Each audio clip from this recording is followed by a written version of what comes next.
Hello and welcome to the news on Joy FM.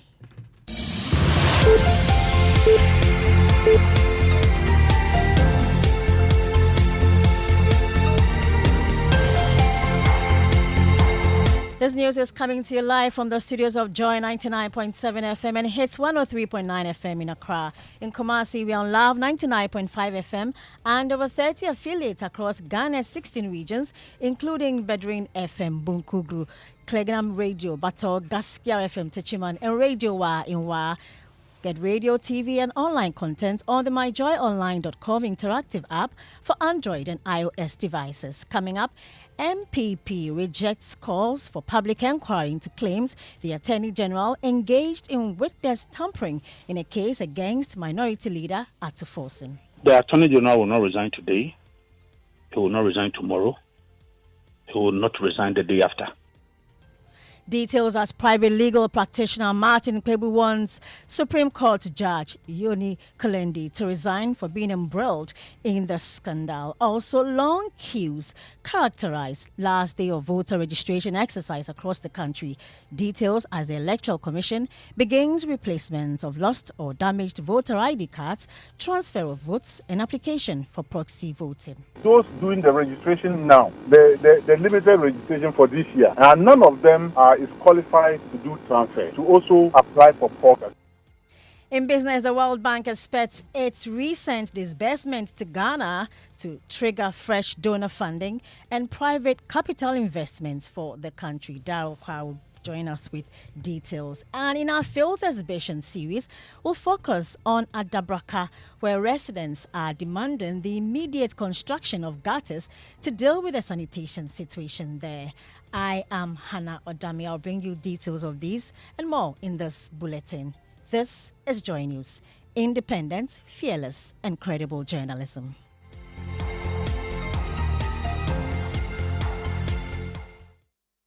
The MPP has rejected calls for a public inquiry into claims the Attorney General Godfred Yeboah-Dame engaged in witness tampering in a case against Minority Leader Dr. Kesel Atuforsen.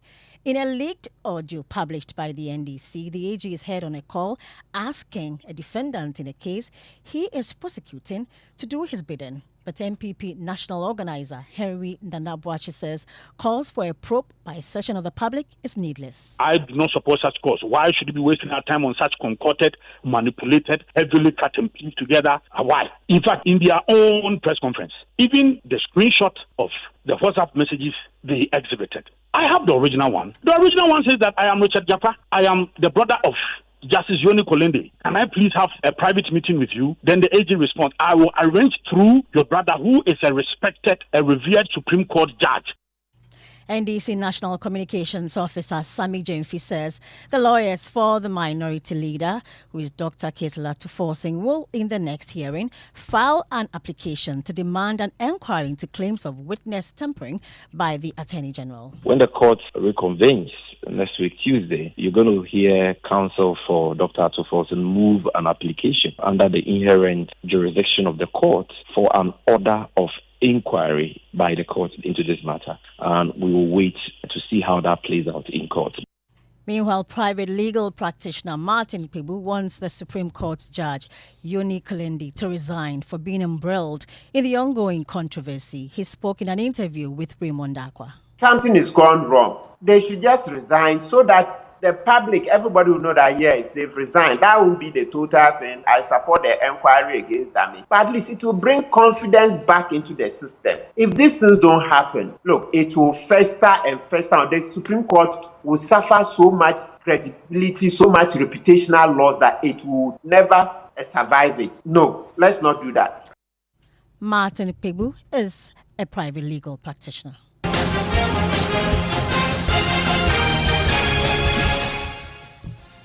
To some election stories, on the final day of the limited voter registration exercise saw long queues in different parts of the country as first-time voters tried to secure their places on the electoral roll. Various parts of the Ashanti region saw long queues forming early, with many determined to beat the deadline set by the EC. Meanwhile, there are accusations that some political parties are registering unqualified senior high school students. Nana Bwachi Yadom has more in this report. The limited voter registration exercise ongoing for first-time voters comes to an end today here at the Ashanti Regional EC head office, housing about 4 constituencies, including Inshaeso, Menchia South, Menchia North, and Bantama. A number of first-time voters trooped in to participate in the registration exercise. Participants from various schools, including Kumasi Girls Secondary School and the Kumasi Secondary Technical School and the Pokuwari School, came in to participate in the registration exercise. Well, there have been several allegations leveled against each other by some political party agents. Yesterday, like it was chaos here. He wasn't here because of the students. People are challenging them, are challenging their age, and then the residential place that they used to register. Right now, you can see Wesley High School here. They had been in my constituency, that's Menchia North. All of them will be completing school very soon. Meanwhile, the Electoral Commission chairperson, Jean Mensah, says minors will be barred from participating in the 2024 general elections if they are found out. She made this announcement on the sidelines of the Inter-Party Advisory Committee meeting. The parties all agreed that it was visible. In some places, you saw visible minors who were attempting to register. The EC still holds the view, as do the political parties today, that the Ghana card would help to cure, the busing of minors and the infiltration of minors onto our register. So we still have the avenue of the exhibition to expunge minors from the system and, from the register. Moving on, flag bearer of the governing New Patriotic Party, Dr. Bawumia, has declared his readiness to tackle corruption head-on if elected president, addressing labor unions during a stakeholder engagement. As part of his Bold Solutions for the Future initiative, Dr. Bawumia observed fighting corruption requires strong political will, which he possesses. I have a lot of clarity in terms of where I want to go. I want to fight corruption, and corruption really requires a lot of political will to fight, isn't it? I've been fighting corruption with a lot of systems, digital systems that we have been using. So systems can help us deal with corruption. I'm prepared for it, and I want you to give me the opportunity and the chance to take Ghana to a different level. Dr. Bawumia there. Amnesty International Ghana has called on President Akufo-Addo to put words into action after previously pledging his support for the abolishment of the death penalty in its entirety as the number of prisoners on death row in the country reaches 184. Charity Bature is the board vice chair of Amnesty International Ghana. Listen the president has indeed expressed support to abolish the death penalty in its entirety. So we would like to find out what steps are being taken to reintroduce the bill to Parliament and how the coalition against the death penalty can support to ensure it is abolished in its entirety. Let's go to Adabraka, Sahara. Now, residents there are asking authorities to construct gutters to address their sanitation issues. My colleague, Sweetie Abochi, was there for today's field exhibition. They have fixed those in the market in Odona, but left this one. Is this nice? This is Adabraka, Sahara, right here in the heart of Accra. And this open gutter is right in the middle of the street, where about 2 school buildings are. Aside the filth that has engulfed this community, the issues that they raise are alarming. Let's hear the story of filth from the horse's own mouth. My name is Joe, and my issue is that they say this is an NDC zone, so they won't construct a gutter for us. Those they have fixed are in hidden places, yet this open one has been neglected. Government, come and construct the gutter for us. When the rains come, we suffer. The place becomes dangerous. They don't drain the gutter as well as they should. AMA was here last week, and this is the result of the work they did. This is why our homes get flooded when it rains. They have politicized the whole thing, but we are all Ghanaians. Initially, they used to bring machines to drain the gutter, but now they use their hands. How would they do a good job? Malaria is a common disease here. It's so worrying. Our children are constantly falling sick. We need government to come to our aid. The residents in this community, people who live here, who work here, and the students who use this road on a daily basis are faced with a dire sanitation crisis. And only God knows to what end this goes. For Joy News, I'm Sweetie Abochi. Kanina Kram Hannah here with the news at 6, which came to you live on Joy 99.7 FM and hits 103.9 FM, as well as 30 affiliates across Ghana's 16 regions. Please log on to myjoyonline.com. You'll find more news there. Thank you for your company. You know, Papa, see that? And it's rickety car. Hey, Papa! Papa! Bobo, so how your engine now? It is half man, half amazing. Thanks to Quartz and you can feel better energy. Can't touch this. Actually, guys, so Sancho's engine just died like that. Yes, so somebody managed to convince him that there is a better engine oil than Quartz, and he switched. Sancho Panzapa. Now, which engine oil can be better than Quartz? No other, my guy. Quartz with its age-resistant technology, it keeps your engine younger for longer. Now you know. Have you guys seen the new bottle design? It's superb. Quartz 9000 from Total Energies there improves fuel efficiency. Why do you think Mr. Mane and Logoso have taken the Quartz Nation movement World Cup like that? Hey, sorry. Chairman. Quartz. Keep your engine younger for longer.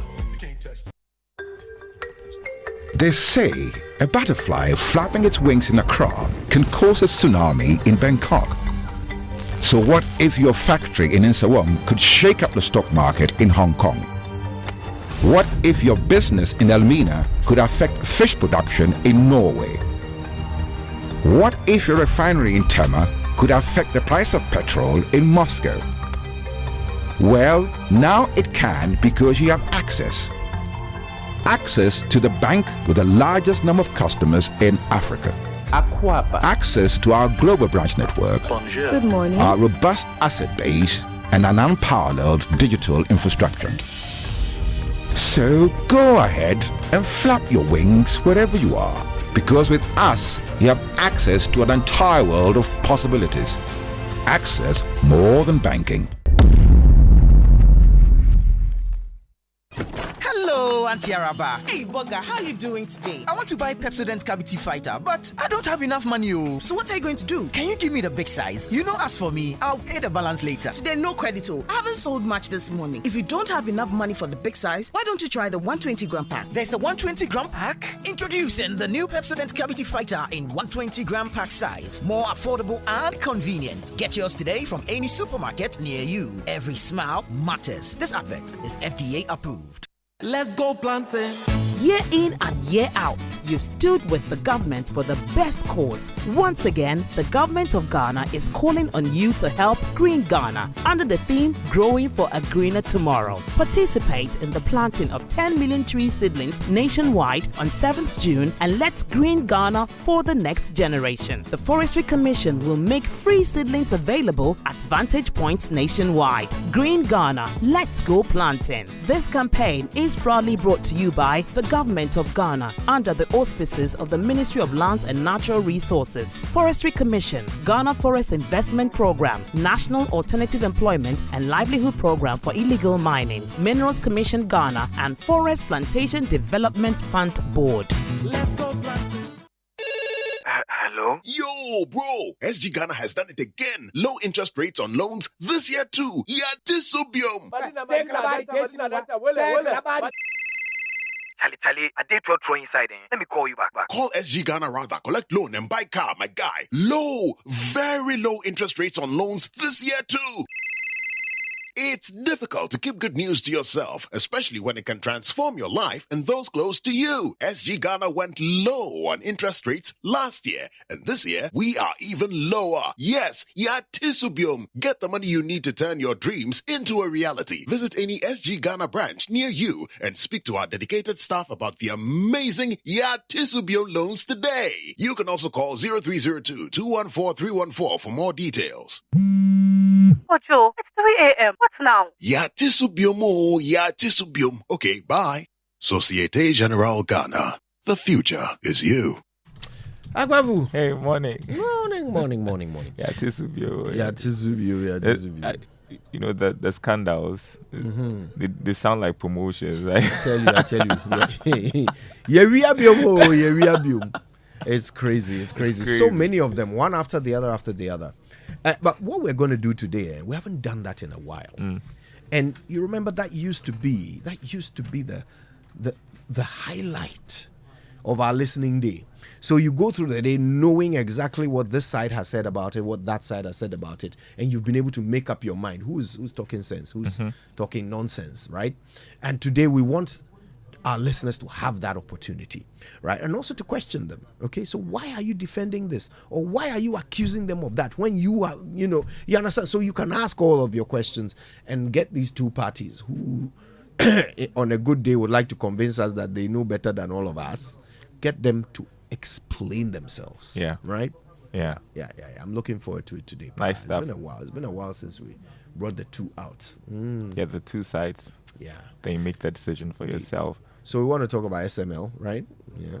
After the full report came out and we realized that Sana, we haven't seen anything.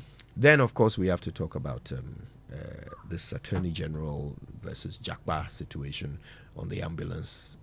And let us try and remember that that's not even the first accused person. That's not even the person government was going after.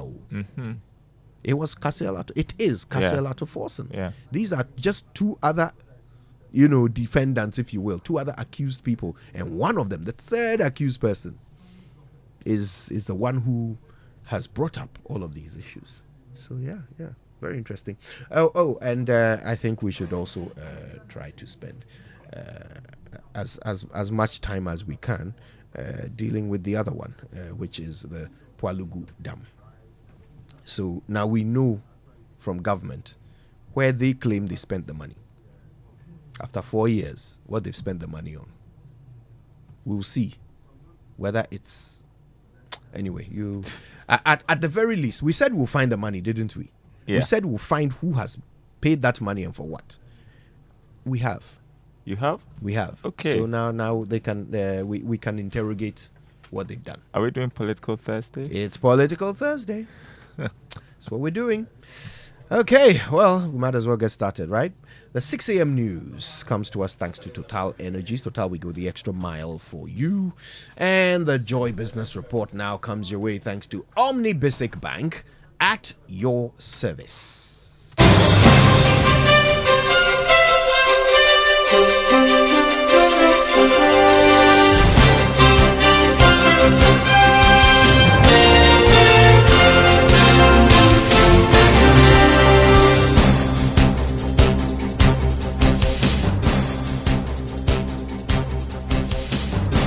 Hello, good morning. Welcome to the Joy Business Report. Coming up, a World Bank expecting its recent disbursement to Ghana to trigger fresh donor funding and private capital investments for the country.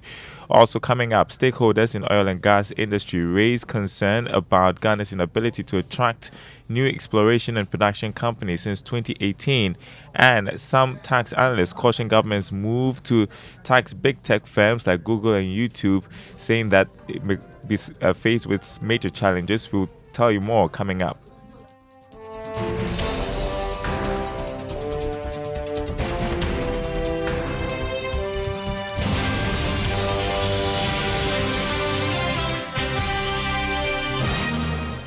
My name is Adabraka. Thanks for being with us this morning. Hello to our friends listening from Kofor on KTU Radio.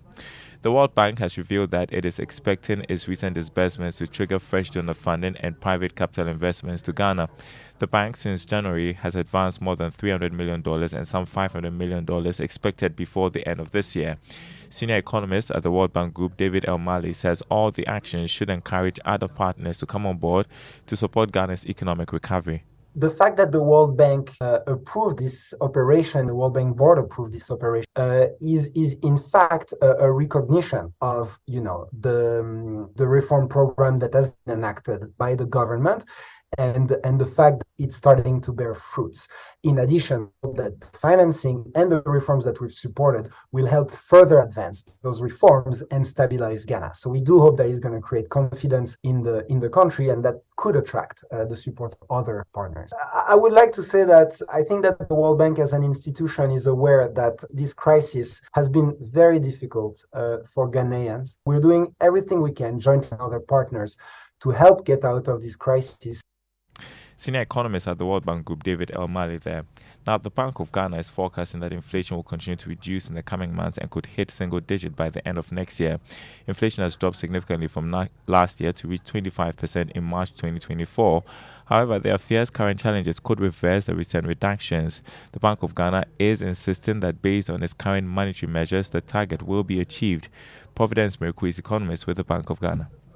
The tight monetary policy we mentioned, together with increased sterilization effort by the Bank of Ghana, is what has reinforced this declining path of inflation as we see, both for the bank's projection and even actual inflation as it turned out. Now, despite this expected realization of the end-year inflation projection, as well as the medium-term forecast, we see there are risks associated to this expected forecast. And these factors will need close scrutiny by the central bank. You have there Providence Miracle, an economist with the Bank of Ghana. Now, banking consultant Dr. Richmond Etienne is impressing on the Bank of Ghana the need to track, trace, and capture remittances as a short-term measure to stabilize the city. According to him, the bank must put in place a mechanism to receive all remittances to support the stability of the city. Speaking to Joy Business at the Ghana National Chamber of Commerce and Industry's National Dialogue Series, Dr. Etienne appealed to the central bank to take urgent steps to address the depreciating city. It will have a very significant impact on revenue mobilization. Everybody is now doing digital. There are many, and almost everything that we need now is online. So it has a huge revenue potential. Now we have the draft legislation. But like I said, if Ghana alone decides to have its law drafted, it won't get anywhere. And if you look at the draft bill that we have. All right, we'll bring you Dr. Richmond Etienne, a banking consultant, in a bit. But let's take this story because you just heard the sound or the voice of Timor Boy, who is a tax analyst speaking to government's quest to tax big technology firms like Google and YouTube, saying that will face some challenges. The Communications Minister, Eslo Kufu, revealed that government is going to tax the technology firms in a bid to improve on revenue collection.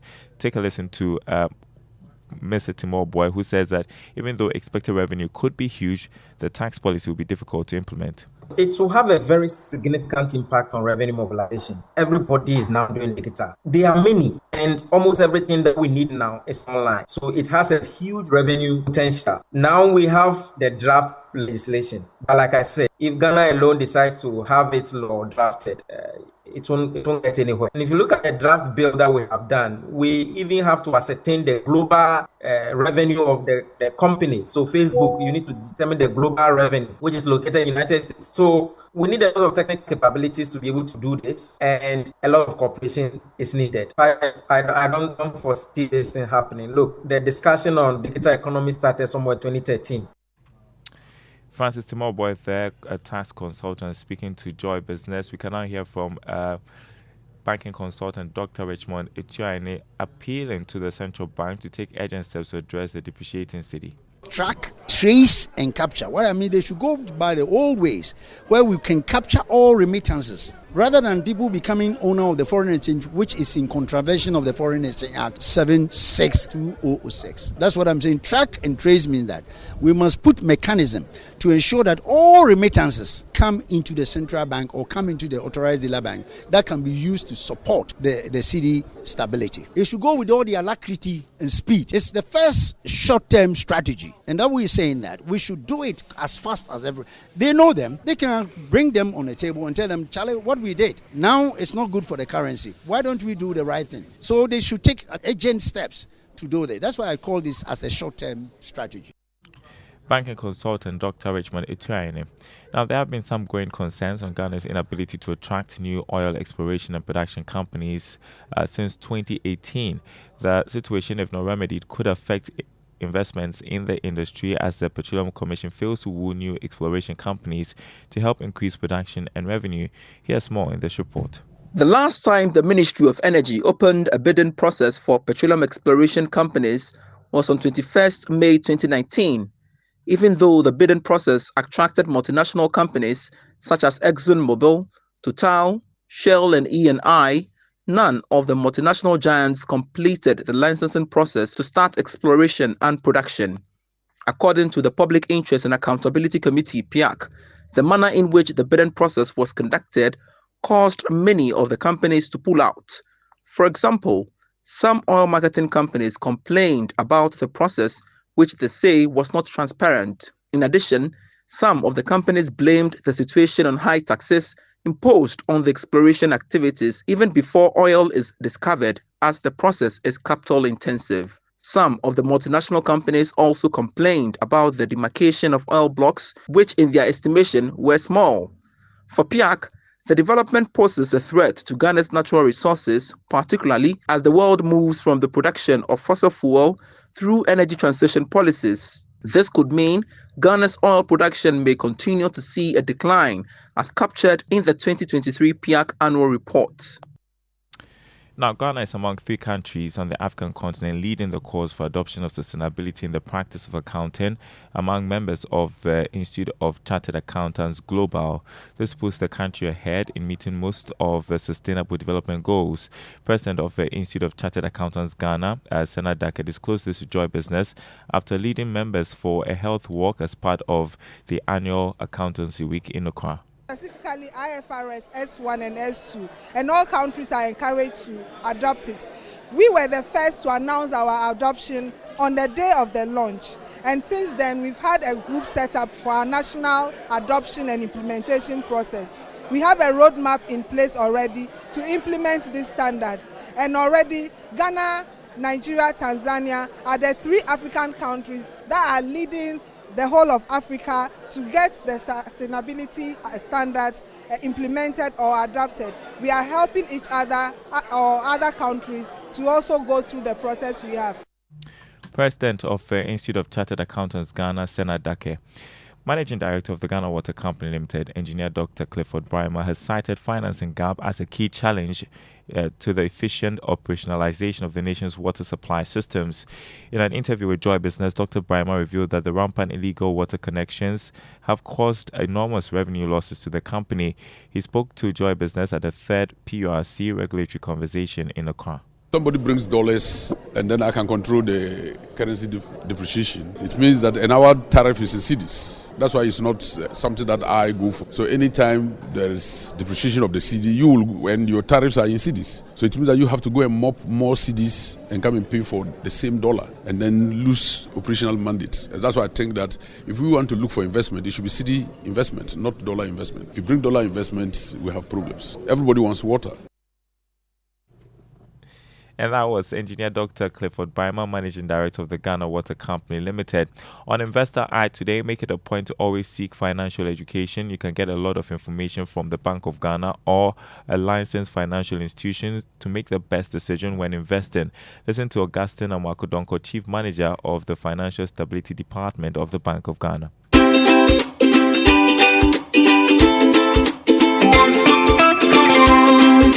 When the customers of these institutions or the consumers become more knowledgeable financially, they are able to participate more confidently on the market. There is a deepening of financial inclusion, which is an objective of the central bank and then the government. They are able to patronize the products, the services produced by the service providers. And then currently, one area which is of key interest to us, they are able to better protect themselves against fraud in the financial system. The increased use and reliance on technology has unfortunately exposed a lot of customers, consumers to financial fraud. And so for us at Bank of Ghana, that is one of our key objectives, to help ensure that the consumers, the customers, will be able to protect themselves against some of these fraudulent.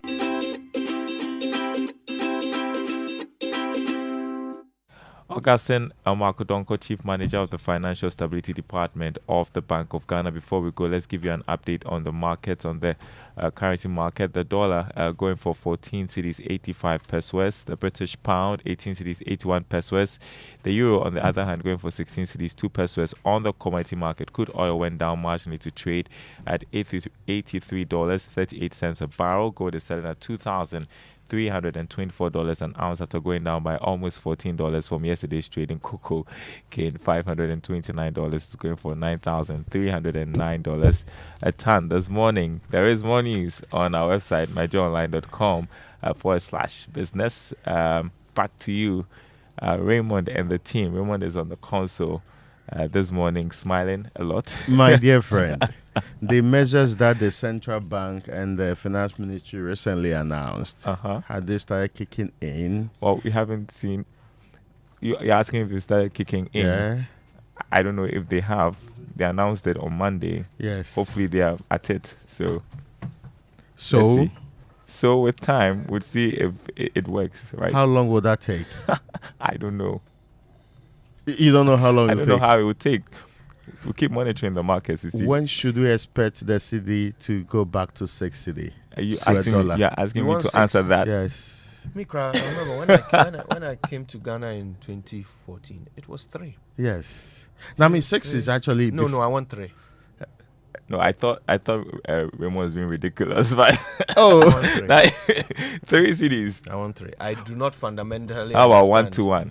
I don't fundamentally Oh. understand what Since we are making wishes. what level of disadvantage this Yeah. nation has been plunged into to leave our currency to move from 3 cedis to $1 Yeah. to what 16.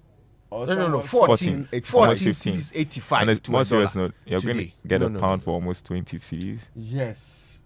Pound, 20 CD. Almost, actually. I mean, imagine that.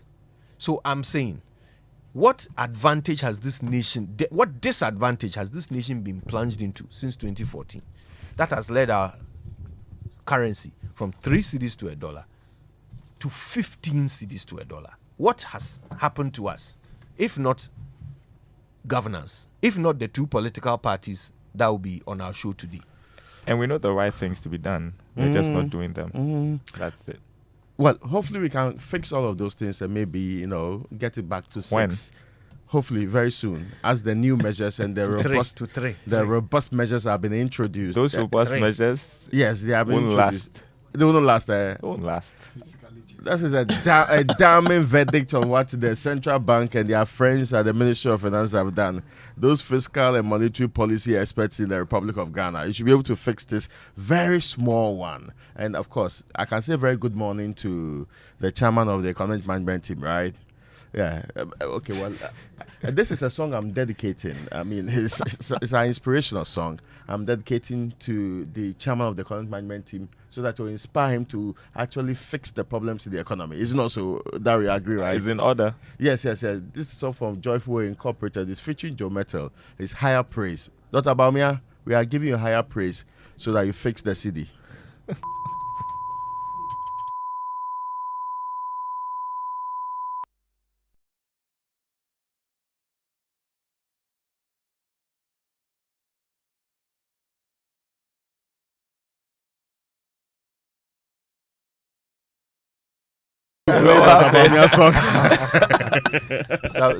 Something Jade credit. Higher praise is not praising. As a song has been requested for the chairman of the economic management team. Let's change it. Let's do something that.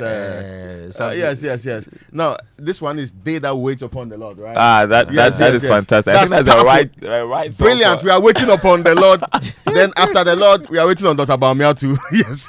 Amen. Everybody.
Hi, Kojo. Good morning. Good morning to you. We have some printers devil trying to misbehave with us this morning, but the devil is a liar.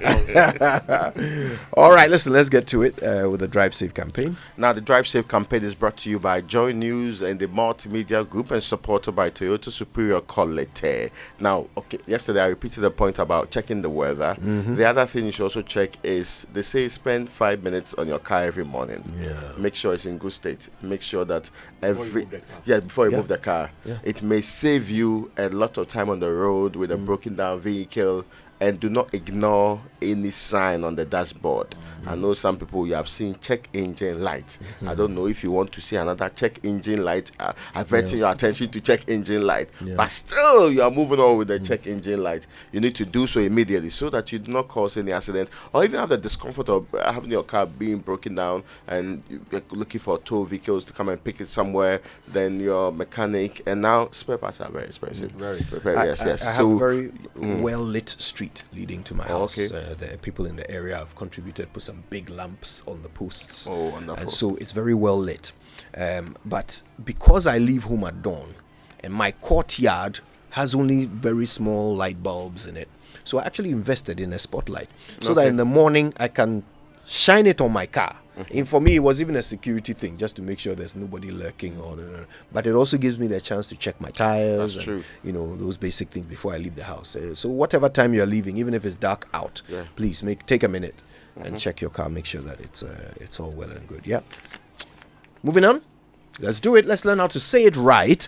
Thanks to Kingdom Books. At Kingdom, quality and affordability are their hallmarks. And Societe Generale Bank Ghana, the future is you.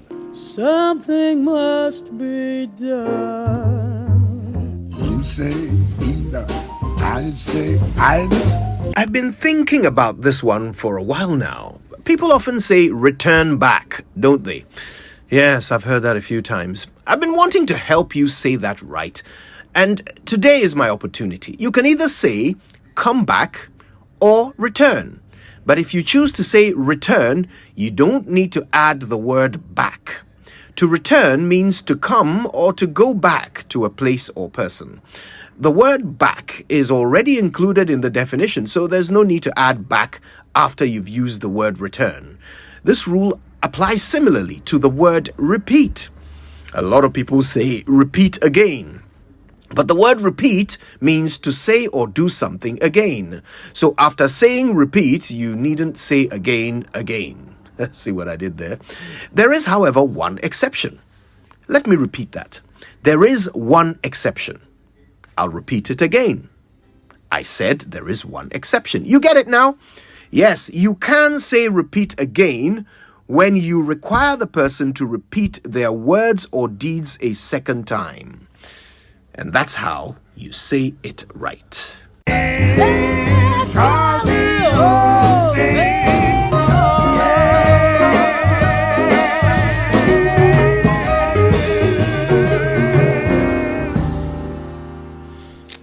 Yeah, there you go.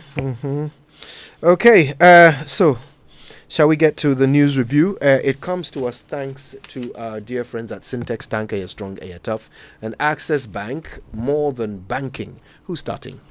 Let me start with the Ghanaian Times, and on the front page, there are several stories of interest to the masses of this country. The Ghanaian Times is reporting this morning, Advancing Entrepreneurship Innovation, NEIP. That's the National Entrepreneurship Innovation Program project. Yes. Creates 103,871 jobs. This is from 2017 to 2023. This is President Akufo-Addo speaking. Kojo, so that there is no, confusion about what has really happened. How many jobs? 103,871. It's a lot of jobs. About 100. That's from 2017 to 2023. We are talking about 6 years now. So let's put them in perspective. The President of the Republic is saying that the information available to them said by offering financial support and business development services, NEIP has enabled 15,000 startups to scale up their operations. So 15,000 got jobs. Got financial support. To start their own business. Yes, and business development services. So they got financial support and business development services. it is believed, he then highlighted that the program had contributed to the creation of 103,871 jobs. So NEIP has not created the jobs. NEIP has contributed through these two modes, giving money and business advisory service to the creation of the 103,871. This is important because of what happened with the, we have created, how many millions of jobs have been created from the introduction of Planting for Food and Jobs. Then finally, it was disaggregated for our understanding and appreciation that we gave them support with the hope that they will recruit people to work with. When they recruit the people to work, we can count them as jobs we have created. Yes. That is the new theory for job creation in the Republic of Ghana. But that is established as very good news anyway. The other story says 184 on death row in Ghana. This Amnesty International report, 184. We are put them on death row. We don't know whether I want to kill them or we are hoping they get reformed and we put them back from death row. We are sometimes unsure in our minds about what to do with people who are on death row. Parliament, there was a private member's motion. Yes. But anyway, President Akufo-Addo has Did you say yes? He has yet to give his assent to it. Is that your jabbing accent? Yeah. The government rather want to go to Parliament properly on this particular matter. Yeah. So even though there was a private member's motion that was seeking to, take this off our books, it is still pending because the final ratification has yet to come. On one hand, some of us, the capital punishment is reserved for the most cruel of our offenders. So, for example, you can cause death, but if you cause death in the most cruel form, through torture and all the other things, those are the people that we reserve capital punishment for. And of course, those who also commit high treason, really. So, I am not sure whether for the basis that we have established for capital punishment, it's still one of those countries where people can just be put on death row willy-nilly. So we certainly ought to... the other argument is that, killing them is not a solution to the problem. And that there's no evidence to suggest that when you kill people for crimes, it reforms any other person. Yes.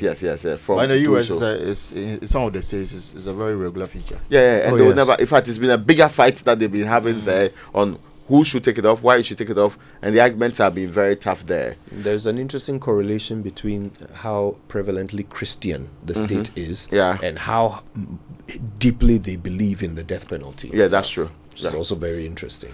Now, Ghana to become first African country to establish small modular reactor. Small modular reactor, this is by January 2025, with the signing of two memoranda of understanding between Ghana and the United States of America. The MOU, which seeks to ensure Ghana's safe and secure use of nuclear power, was signed in Accra yesterday at the third edition of the African Nuclear Business Platform, which was attended by Senior Presidential Advisor Zhao Osafo-Mafo and U.S. Charge Affairs Rolf Olsen, and a number of other African countries being on board. The thing with small modular reactors, and for some people, a full-blown nuclear reactor may give you about 1,000 megawatts. Small will do about 300 megawatts, so 1/3 of the size. The good part is that it is small, first and foremost. 2, it is modular. That means that you can set it up somewhere and transport it. And it's small because it's almost a fraction of the size of the normal nuclear plants that we are nuclear reactors that we are supposed to have. But you still get our half of Akusumbu out of it. Yes, so that's the point. And it's an advancement in technology on that level. I have seen labs where massive work is being done to further advance it. Well, we are not doing a lot in that direction, and it's a reactor because, of course, it deploys nuclear fission, not fusion. Right. Fission means breaking it down. Fusion means putting it together. So to make sure that we generate electricity. Some have believed that nuclear should be our base load electricity provider, which means the basic one, because it is cheap. And clean. Cheaper, yes, and clean too. So, but we've been talking about deploying and developing nuclear. Our target is 2030. Doesn't appear we will get there because we are in 2024. It takes a while to build a nuclear plant. We are doing preparatory works. We have identified a site. We are still in talks. But the real jingle will come in when you know that selecting the country and the type of nuclear system that you want is where we have not finally concluded and shared with the masses. Why does we need it take to so fast long? pace that. Why does it take so long? Because I mean, we're not inventing it. Yeah, because the development goes through stages. Right. They want to be sure the international agencies have put in place systems, except for fast as well to, sometimes some people can fast place it because compliance is faster and that they have the systems in place. We needed to put in place a nuclear authority. We needed to create a regulatory institution and the system before we built it properly. Right. If we started from Nkrumah, by now, we would have been somewhere. If we started from the 90s or so, that we re-engineered our thinking in this direction. But it is not absolutely too late to start now. So that by 2027, when we run out of the options when it comes to the other power plants in this country, we will not go into full-blown doing so again and we look for options. We should be working on the options now anyway. My only problem with this is that we've had the Ghana Atomic Agency for years. Yeah. Sometimes you wonder what they've done in all this while. When this is a clear option that we can explore. That's true. For our own benefits. We clearly haven't prioritized Exactly. it. Yeah. So if you take a look at the front page of the daily graphic, the limited voter registration has ended yesterday, and the EC says that they will be taking some people to court for registering minors, multiple registration. But again, yesterday at the Inter-Party Advisory Committee, the EC made it clear that the Ghana card is going to be the sole identification, and the political parties appear to have given the EC the green light to lay a new bill in Parliament to go ahead and lay a new bill in Parliament to make the Ghana card the sole document for identification of citizens. The chairperson of the EC has disclosed, in line with the advice by the political parties. She said the EC will lay a fresh bill before Parliament during the next session, starting from June 11, 2024. Such a document will help remedy some inherent electoral infraction, such as the busing of minors has experienced during the last just ended limited voter registration exercise. And for me, I think this will settle the matter of who a Ghanaian is, who qualifies in terms of the age and everything. I mean, it was an issue before the exercise started. Now that the exercise is over, all the political parties appear to say that this is the way to go, and we're just waiting and seeing how this will pan out. And yeah, so again, I'll review Labour Act to promote and protect workers. That's Boromir assuring TUC. And again, at the same venue, we're told that President Akufo-Addo has directed the employment minister to engage TUC on their concerns with the sale of some hotels belonging to SSNIT to Rock City. Would the direction mean that they are putting the process on hold because they have settled in Rock City? What is left is finalizing the process, as SSNIT told us. Would this mean that they are putting on hold, or this will run concurrently? I'm engaging, but we are still going ahead with it, because it's actually important we get to know so that we are not surprised at the end of the day that, oh yeah, they were engaging, but when they finished their engagement, the deal had been finalized. And so absolutely there's nothing we could do at the end of the day. So we need some clarity on that particular issue. Yeah. And that engagement, I'm told, is starting today. But remember that we got this communication where SSNIT wrote to the hotels in question, asking them to allow full access to Rock City. Yes. To allow them full access that they can check what they are buying. Yeah, no, but see, if I'm advising Rock City, it's due diligence that you have to do. It's a corporate business transaction, and it makes sense that I get to know your books. I get to see whatever I'm seeing. Even though I've been submitted documents, I need to be on the ground to check the things I'm putting my money into. That's why I'm asking that question, whether or not all of that will be put on hold. There's no hold anywhere. There's no hold anywhere. As far as I know, there's no hold anywhere. So, I mean, the exercise to sell of the 4 hotels is still on the table of SSNIT. They are concerned. Hopefully the workers have also not put on hold their plans to protest and the other things they want to do, since all particular engagements are supposed to be ongoing whilst the middle engagement is happening. Yes. Right. So that's a daily graphic. And are you dropped coach off for the youth? So after 120 appearance for Ghana, it appears to me that Andrew Ayu's relationship with the Black Stars is almost come to an end. Well, he's a great player. It's just that it appears his time has passed and younger players are needed in the team now. So we wish him all the best. Yes. He's done great things for Ghana. We cannot dismiss that. He's a wonderful player anyway. Yeah, but so we do a party for him. Yes, he's been captain for a long time. I mean, and he's done great things. Yeah, so yeah. I mean, he started playing at age 17. Wow. Now he's 34, 5, 6. Yeah, something around that. That's an experienced player. We should celebrate our own. That's a respectable career. That's true. Now, the Daily Guide is reporting this morning 3 caged for alleged sextortion. I didn't know that the word existed. 2 male students from the Kwame Nkrumah University of Science and Technology and another individual, they have been remanded in custody by a circuit court in Takoradi for allegedly blackmailing a 20-year-old man. The accused are Jerome Enyam, 19, a resident of Fijai near Takoradi, and Ebenezer Adam, 19 too, so 19-year-old boys, of Kojokrum in Sekondi, and Audu Adams, 28, a Fijai resident and a junior high school graduate. They allegedly threatened to post an intimate video of Randolph Owusu Hammond and his girlfriend on social media unless he paid them 1,800. The 3 pleaded not guilty to the charge when they appeared before the circuit court presided over by Harry Chawi, and were remanded to police custody to reappear. So this is what is happening. I think that these things happen. Sometimes we even joke with it when we see people's videos and things out there. But what we forget is that even if you are sharing it, you are also breaking the law. Of course. And that, yes, I think more prosecutions will send a signal to people that you cannot be distributing. So the word they use there is sextortion, as extortion with a sex tape or sex-related stuff. Anyway, Bamia message good. TUC is the one saying so. The last one on the front page, live telecast for anti-gay bill cases. We saw the notice, right? Monday. Monday. This will be on Monday. Okay, let's go to the online review brought to us by Zenith Bank in your best interest, Goyle Good Energy, and G&G Technical Services, celebrating 30 years of providing backup power in Ghana. Now, Akufo-Addo orders Labour Minister to address SSNIT hotels controversy with organized labour. Okay. All right. Judicial Service grants media full access. We just mentioned that. Our development process needs to be decentralized. Professor Ajimandria is the one making that claim.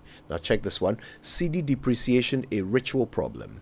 Baumia will fix it. Deputy Finance Minister. A lot of people giving him a bit of shtick for saying that. Why? Well, I think he should just keep quiet if he has no solution to what we are experiencing now, rather than because you are worried about you being finance minister. You are still in office. Telling us that it's ritual. You will be in office till the end of the year. That should happen every year. Yes, but the point is that you are saying we should look to solutions in 2025. Then you have no business being in office. We do not have to pay you every single morning to solve our problems, and you are repeating the problems to tell you, it's been happening since Adam. Exactly. I mean, what kind of hope do you give to people? Yeah, that's what I'm saying. If he has nothing to do, just keep quiet, because this guy just made speculation a big issue. The ones that they say we should stop now. He just made it a big issue when it comes to our CD1. Do you know what he's saying? We can't fix the problem now. Yeah.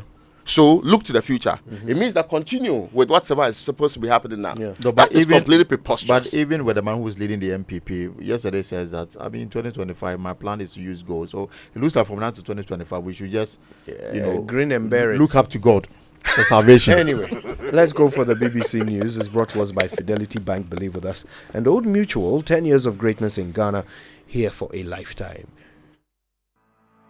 For decades, we have helped businesses connect with their trade partners all over the globe. From Ghana to Burkina Faso, Côte d'Ivoire, Benin, Togo, Senegal, China, Morocco, France, Netherlands, and many other countries. We have made it possible to bring Ghana to the world. We have brought small and medium businesses closer to their customers across the regions in Ghana with our SME support facilities. We have brought relief and smiles to the faces of families with our employee personal loans. With our cutting-edge technology and digital support, we take the burden of complex thinking off you, making life simple. That is who we are, as close as a partner. Bank of Africa. We are indeed the African bank with the global reach. Good energy hits the road with exciting choices to energize your ride, giving you more options to take you further. Watch this space for your choice. Goil, yeah.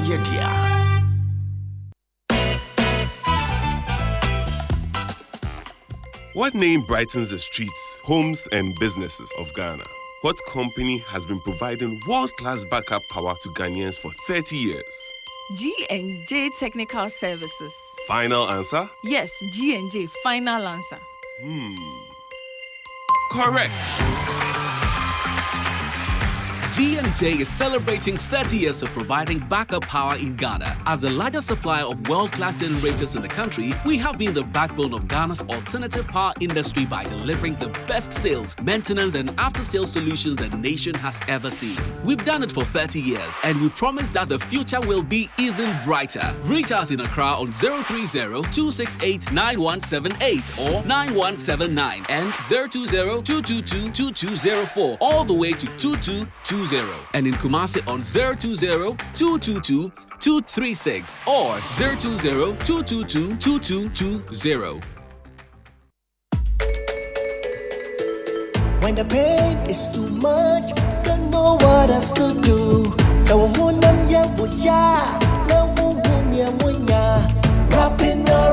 all, will take the pain away. Rapping all, Rapinol is what you need. Rapinol will relieve you of all aches and pain in your body. Rheumatic pain, menstrual pain, body pain, toothaches, and other feverish conditions. Rapinol is a quality product from Danex Itin Starwin PLC. If symptoms persist after 48 hours, consult a physician. Not suitable for children below 16 years old, asthmatic, and ulcer patients. This advert is FDA approved.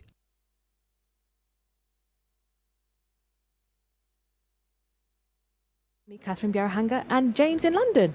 Yeah, and that's it for this edition of the programme, but plenty more coverage of those. It's the most action-packed breakfast show in town. The hottest music, the best giveaways, the great interviews, and all the laughter and fun you can imagine. Don't miss the Super Morning Show on Joy 99.7 FM. It's the best breakfast show in town. Coffee in your cup and joy on the set. The Super Morning Show is always the best bet on Joy 99.7 FM. Contains 3 potentially life-changing things. Overnight I had almost $10 million on my bank account. I felt nothing. Documentaries from the BBC World Service. Business Daily is in 30 minutes. It's been 2 months since the collapse of the Key Bridge in Baltimore, and a deadline to unblock the port's shipping channel is imminent. But there are doubts that deadline will be met. So how will businesses on sea and land find their way through more disruption? Next, it's The Inquiry. This is the BBC World Service, the world's radio station.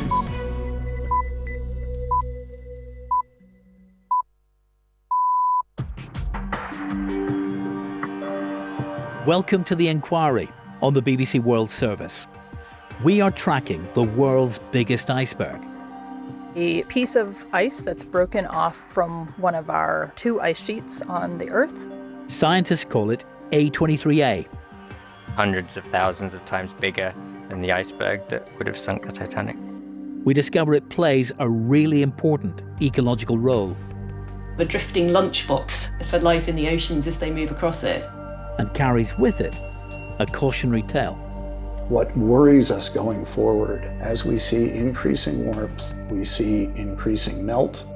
We're asking, what can the world's biggest iceberg tell us? I'm William Crawley. Join me for The Inquiry after the news.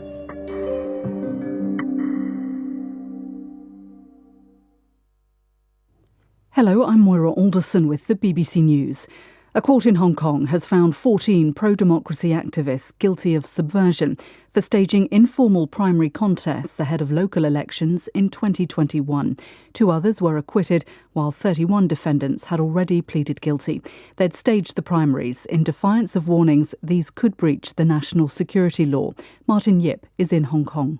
The court had allocated 2 days for the judgment, but the High Court judges surprised many by simply handing down the printed text of the guilty verdicts. The group had been charged under a national security law imposed by Beijing, which had been widely criticized by Britain, the United States, and other countries. The judges agreed that if the activists had been elected to Hong Kong's Legislative Council and vetoed budgets, this would have amounted to serious interference with the territory's government. The activists are yet to be sentenced but could receive life terms. Hackers are reported to have accessed the personal details of more than 500 million users of Ticketmaster. The US company operates one of the largest online ticket sales platforms in the world. Here's Monica Miller. The group that has emerged is named Shiny Hunters, and in an online forum said that the stolen data included the names, phone numbers, addresses, and even partial credit card details of the customers. They also said in a post that the data was available for sale for $500,000 US in a one-time deal. Now, Australian officials say that their National Office of Cybersecurity has been in talks with Ticketmaster to understand the incident. The U.S. Embassy also says that the FBI is working with Australian authorities. Law enforcement agencies have shut down a global cybercrime network in a major international anti-malware operation. 4 people have been arrested, including the Chinese national Yunhe Wang, who's been charged with creating and operating the network. More than 100 servers have been taken down. A mayoral candidate in western Mexico has been murdered at his closing campaign event ahead of elections this weekend. Alfredo Cabrera was about to address his supporters at a final rally when he was shot in the head. Will Grant reports from Mexico. The murder was captured on mobile phone footage which has been posted online. In the video, a series of around 15 shots can be heard, and state authorities later announced that the gunman had been shot at the scene. Mr. Cabrera's coalition condemned the killing on social media, urging the authorities to investigate the crime and apprehend those responsible. They also blamed the ruling party, Morena, for, as they put it, not having made even the most minimal effort to guarantee the safety of the candidates in this campaign. The killing came on the final day of what has been the most violent election in modern history in Mexico. BBC News. 2 Israeli soldiers have been killed outside Nablus in the West Bank after being struck by a car. Security forces are looking for the driver who escaped into the city, but Israeli media are reporting that he's handed himself over to the Palestinian Authority. The war in Gaza has provoked an increase in violence in the West Bank. Early results from South Africa's general election have the governing ANC short of the 50% vote share they need to remain in office without coalition partners. Catherine Bayorahanga is in Johannesburg. About 10% of the vote has now been reported here at the National Tally Centre, and it shows about 700,000 votes coming in.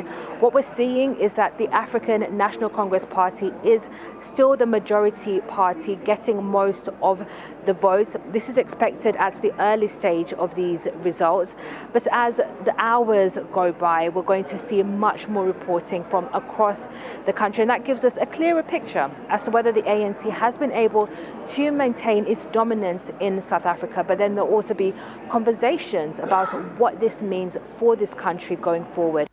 Politicians, health experts and celebrities have urged the American pharmaceutical firm Gilead to allow cheap generic versions of a promising new HIV drug to be produced so it can reach people in developing countries. In an open letter, they said the drug, lenacapavir, could be a real game changer in the fight against HIV. The home village of the British pop star Harry Styles has turned an official tour of the singer's childhood haunts to cater for the thousands of fans who flock there each year. The tours of Holmes Chapel in northern England will visit sites associated with the star, including the bakery where he worked as a teenager and a viaduct where he had his first kiss. Tour guides have been selected following an audition process. BBC News. Welcome to The Inquiry.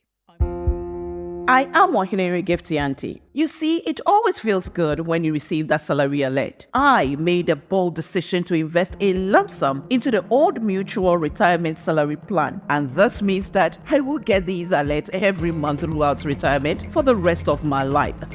You too can retire on your own terms. Invest a lump sum in the Old Mutual Retirement Salary Plan today and receive a monthly income for the perfect retirement. Call Old Mutual on 050-453-4333 or visit www.oldmutual.com.gh to sign up today. Adabraka, Ahotonkwa. Old Mutual, do great things every day.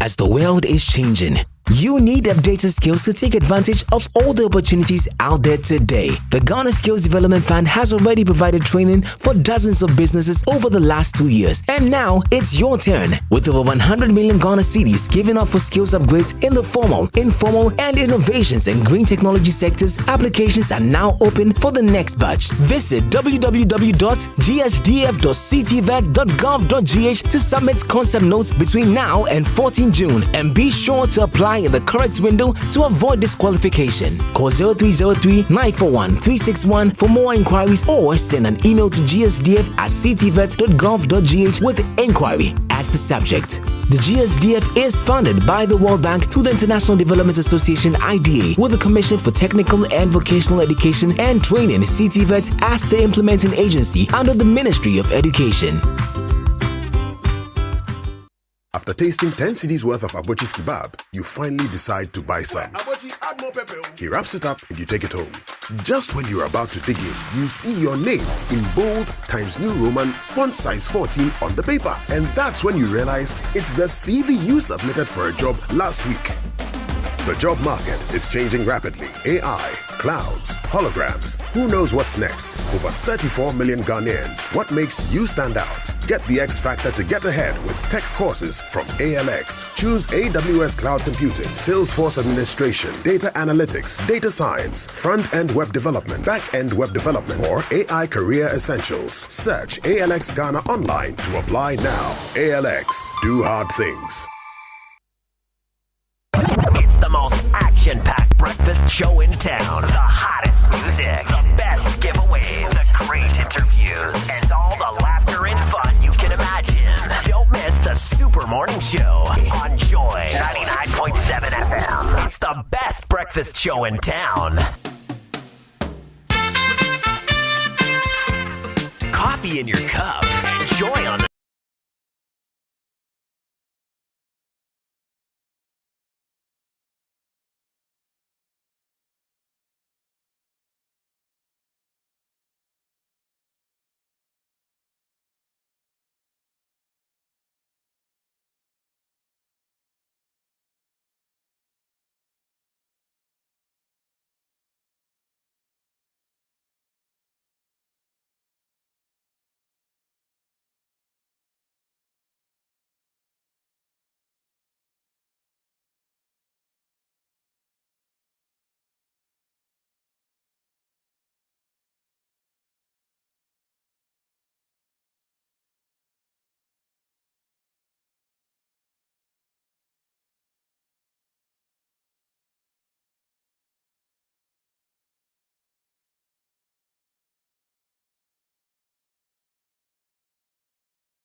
7:16 is the time. You're welcome back to the Super Morning Show on Joy. This is the radio program of the year, according to KPMG and the rest of the world, really. We all love it. And today on the Super Morning Show, a bunch of things on our minds. It's Political Thursday. So we've got a poll up on X, and we want to know your views on it. The question is very simple. Who would make a better running mate for Dr. Bawumia? Dr. Matthew Opoku Prempeh or Dr. Educhum? Are you asking me? There's been 101 votes so far. Yes. Let me see if I can add my vote before I... before you tell me the answer. Yes. So, okay, when I add my vote, I got to the status of the thing. Yes. It is currently 65% for Dr. Educhum and 35% for Dr. Matthew Opoku Prempeh. This poll was put up around 6:48, right? So I'm looking at it. I'm looking at 1.2K views already, and I'm actually looking at... about 101 votes. Yes, about 101 votes so far. Yes, 102. But I'm taking my vote back. I was just doing terrible. Yeah, I'm voting. Okay. Yes. All right. So look, you can certainly go and vote on X. We want to know what you think. So 64% to Dr. Educhum, 36% to Dr. Opoku Prempeh. We'll talk about this a bit later, and very interesting choice there that the NPP has, if it's these two that they are considering. Also, don't forget that we will be speaking to Sami Jimfi. He will be stopping by on the show. Obviously, a lot going on in the political sphere. We'll pick his thoughts on a few of those issues. He's National Communications Officer. That's right. Of the opposition National Democratic Congress. Let us state it clearly here that we have invited the NPP as well to this conversation. They are yet to respond. Maybe they'll call in. Like Bawumia versus Mahama. Maybe that's the plan. Yeah. All right. So listen, don't forget that also today on the Super Morning Show, the president has just asked the Labour, the Minister for Employment, to address Labour's issues regarding the sale of SSNIT hotels. The hotels are being bought by one of your ministers, Mr. President. Is there anything that you want done about that aspect of it? Yes, some clarity is required, yeah. Or is it that the president is quite clear in his mind that the issues are quite straightforward? So and there's a lack of information that's supposed to be. The minister should just inform Labour of what the situation is. Is that what it is? Anyway, we'll talk about it today. We'll get to the bottom of it as well. Stay with us. But use the hashtag JoySMS. Don't just vote. Tell us what you think under the poll, okay? Who is a better person to partner Dr. Bawumia? Is it Dr. Opoku Prempeh or Dr. Educhum? It looks like it's the battle of the doctors. Wake up to joy, joy, joy. Sunshine and joy in the morning time. Yeah. Wake up to the Super Morning Show. Joy, joy in the morning. Yeah, if you're turning on your radio, go for some joy in the morning. On the Super Morning Show. Welcome to the Joy Super Morning Show. Speaking of doctors, Dr. Stikatu say waiting. Go to myjoyonline.com and read the story. Rich Wattens. Yes, Dr. Stephen Amwa talking about some Rich Wattens on myjoyonline.com.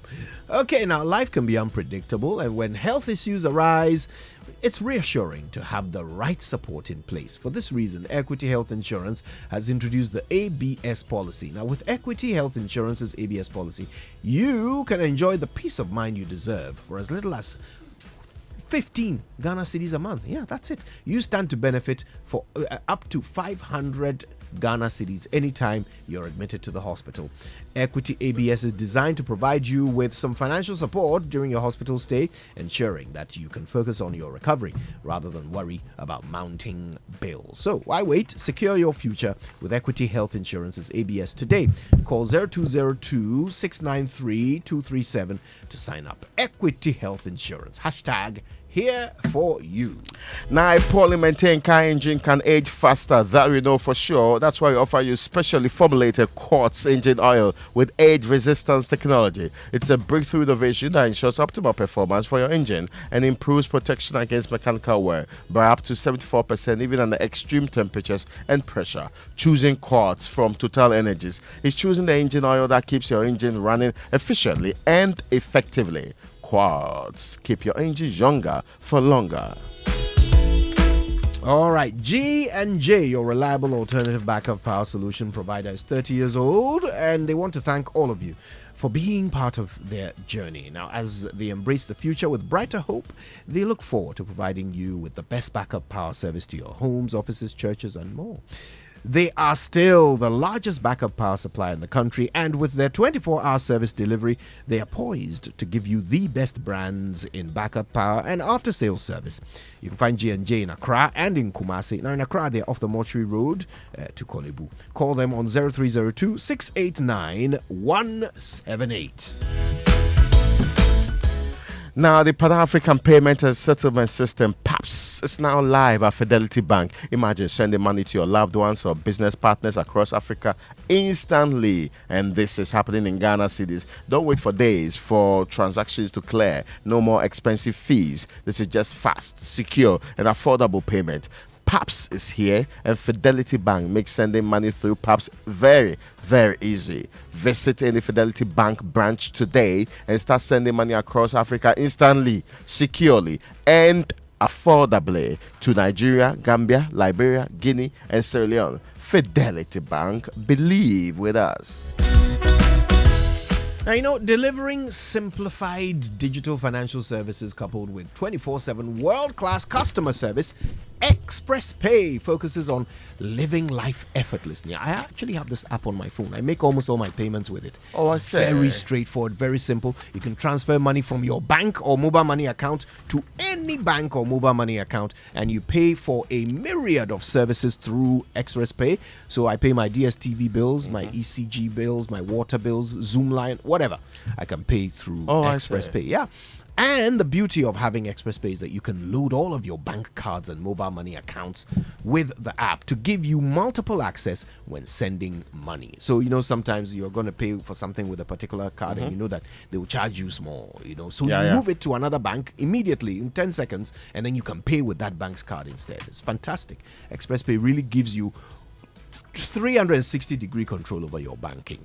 What's more, they've dropped their prices for all Visa card transfers from 9 selected banks, so you pay nothing more than 10 Ghana cedis when you transfer any amount to a mobile money or bank account using your Visa card. From Stanbic Bank, EcoBank, Standard Chartered Bank, ABSA, FNB, Fidelity Bank, Cal Bank, First Atlantic Bank, and GT Bank. Yeah, 2 of my banks are in there. Yeah, from them, you get this massive discount when you make a transfer. Life is just simple with Express Pay. Download Express Pay in the Play Store or the App Store now. Express Pay. Payments simplified. I'm looking for a new bank, you know that, right? Are you? Yes. This current relationship is not working. You are one of a minority. Yeah. People select their banks and they stick to them. Yes, like, I've been doing football so teams for God knows how long. Since my mother created one for me. I've been doing that. As I say, my bread. Shop around, move. Toyota users, get ready for a revolution. If you want your Toyota engine to function optimally, there's only one choice. This is the Toyota Genuine Motor Oil. The Toyota Genuine Motor Oil has been rigorously tested and proven to be the best oil for your Toyota engine, specially crafted to keep your engine running smoothly and efficiently. The Toyota Genuine Motor Oil is available at all Toyota Ghana branches across the country. Nothing, absolutely nothing, makes your engine happier than Toyota Genuine Motor Oil. For bulk purchases or distribution, contact Toyota Ghana on 0302 429 801. And Toyota Ghana Company Limited is proud to be associated with Joy FM. Joy News' drive safety tips on the Super Morning Show right here. And Toyota, superior quality. So someone has just sent me this. Kojo, there should have been a third option in our pool. Yeah, who? Neither.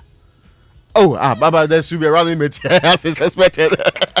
I see people saying that word, we don't care, but No, I mean indulgence. I mean, why is that a big deal? No, I mean the choice will be made. So it's yes, important to determine choose one. Which choice is better? I'm giving you 2 options. That's how people fail exams. Give you 2 options. Choose one or Tom. Okay. Well, listen. While you're making up your mind, go to KingdomStoreOnline.com. That's where you get the best quality office essentials, equipment, furniture, and stationery from Kingdom Books. And of course, they will deliver to your home or office in very good time. You can pay via Momo, by the way, when you go shopping on KingdomStoreOnline.com. And if you're in Accra or Tema, you get free delivery. All right? Yeah, that's a good deal if you ask me. So take advantage of it as soon as you can. At Kingdom, quality and affordability are their hallmarks.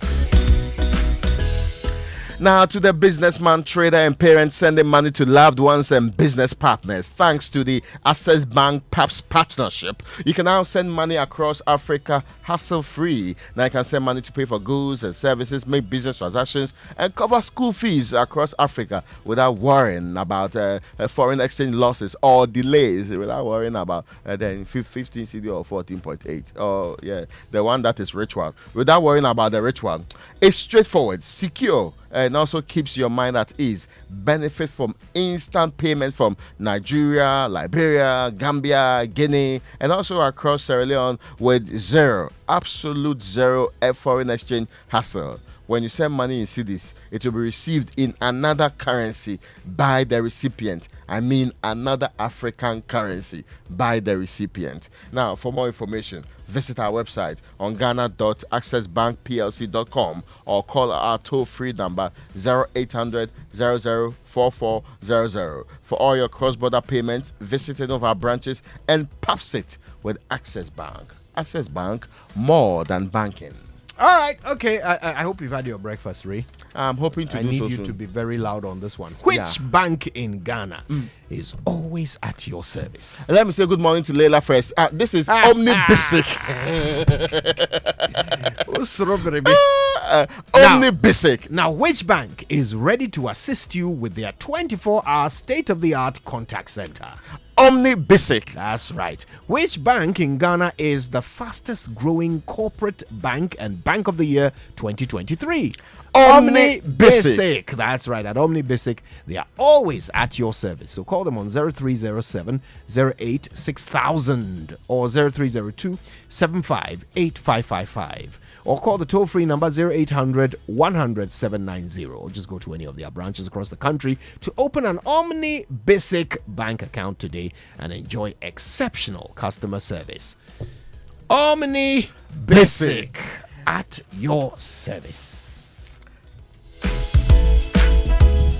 All right, we've got stuff to do. Today is a Thursday, but first... Now, every time we eat, we know food and sugars are trapped between our teeth. So what happens? It leads to tooth decay, gum disease, and also in some cases, you call it foul breath. Now, brushing your teeth every morning and at night with Pepsodent Cavity Fighter gives your teeth the protection they need. Leaving you with 10 times stronger. 10, 1, 2, 3, 4, 5, 6, 7, 8, 9. 10 times stronger teeth. Pepsodent Cavity Fighter is fortified with pro-fluoride and microcalcium ingredients, sealing tiny and invisible holes in your teeth. Now, it prevents cavities, keeps your teeth strong and mouth healthy. Pepsodent Cavity comes in 175-gram big family pack. There's also the 120-gram Adabraka pack. There's also the 65-gram and 12-gram sachets. You can also always get what you want and afford at any time, be the 175, 120, or the 65, or the 12-gram one. Now, don't just use toothpaste, right, to brush your teeth. Use Pepsodent. It actually protects the teeth. It gives you the protection it wants. Always remember to brush your teeth in the morning, Kojo, and before you sleep at night. Yes, it's a poll we should do. Yes, this reminder is important, absolutely important. Now, Pepsodent has been educating Ghanaians on how to brush your teeth for 25 good years. This is why this information is relevant. Pepsodent is recommended by the Ghana Dental Association, and Pepsodent is giving you the opportunity to talk to a dentist for free. Call toll free now 0800 161 000. Don't wait till you have difficulties with your teeth before you talk to them. Talk to them now about that thing you see in that corner, you know, that black thing that's laying nicely on your teeth. Yes, talk to them about it too. And you can talk to a dentist for free on the 080 161 You can get Pepsodent at any shop near you. Call our customer care center on toll-free 0800 2030. Pepsodent, every smile matters. Smile. All right, so your birthdays are coming up, and so are all the headlines from the world of sports. Stay exactly where you are on the Super Morning Show. Here it comes.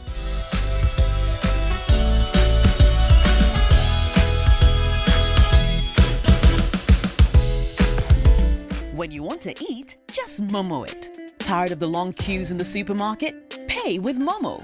When you really want that beautiful new blouse, just Momo it. When you want to get a trim and get fresh to impress you know who, just Momo it. When you need to pay your utility bills and domestic staff, Shani Momo. When you want to send love to the family back home, send some Momo. Join the millions of MTN Momo users all over Ghana and live life the brighter way. So just Momo it. MTN. Imagine a world where your home or business is powered by the sun's boundless energy. Picture your rooftop transformed into a solar sanctuary, radiating with eco-friendly vibes and city-saving brilliance. Well, dream no more. With Standard Chartered's renewable energy loans, you can turn this dream into a dazzling reality. And guess what? Our renewable energy loans come at very low rates. That's right, we are not just offering loans, we are offering the keys to your solar-powered kingdom. Say goodbye to high electricity bills and step into a new world where every watt generated is a step towards a brighter, more sustainable future. So if you're ready to take control of your energy destiny and switch to solar today, give us a shout on any of the following phone lines: 050-153-5789, 050-153-5790, 0244-674154. Let's chart a course for a brighter tomorrow and make your solar dreams shine brighter than ever before. Standard Chartered, here for good. This is what it has come to, the moment that defines a season. It's the finale, and I want it all. I want all the gold and the drama. I want Pep and Klopp racing for the top. I want the biggest stars shining on Champions League nights. I want the fairy tale stories and the glory. I want the passion of Serie A. I want the flair of La Liga. I want the Premier League. I want the football finals. I want it all. Reconnect to catch every match live on DSTV. Hello, cherished parents. Do you seek quality international education for your child at the most affordable cost in Ghana? Now look no further. International School of Accra is the best institution for your child now. ISA provides fabulous educational opportunities for your child using the Cambridge and the IB diploma curricula. We also provide tuition for SAT exams and place students in their university of choice anywhere in the world. Our experienced IB trained teachers will transform your child into an academic champion, morally upright, and a professionally skilled individual. Plus, our fees for the IB diploma program is the most affordable in Ghana. Locate ISA at Roman Ridge, Accra, inside the Jack and Jill School. Or call 0242 586 062 or 0262 907880 or visit our website www.isaghana.com. International School of Accra, inspiring excellence, building character.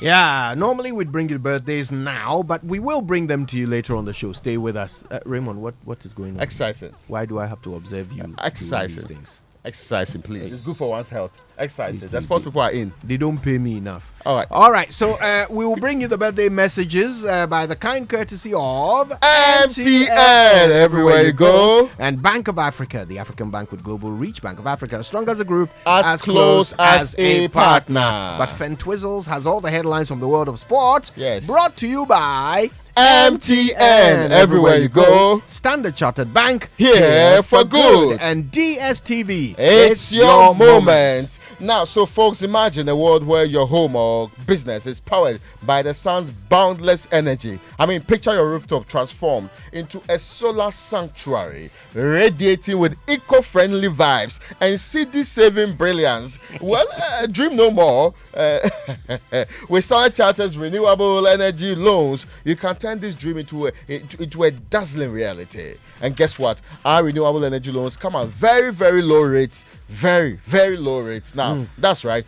We are not just offering loans. We are offering your keys to your solar-powered kingdom. Say goodbye to high electricity bills or the lack of electricity and step into a new world where every watt generated is a step towards a brighter, more sustainable future. So if you are ready to take control of your energy destiny and switch to solar today, friend, give us a shout on any of these numbers: 050-153-5789 or 050-153-5790. The very last one, 0244-674-154. Let's together chart a course for a brighter tomorrow and make your solar dreams shine brighter than ever before. Standard Chartered here for good. See, this man, he does the Standard Chartered LPM like he has shares in it. Don't mind him. In the company.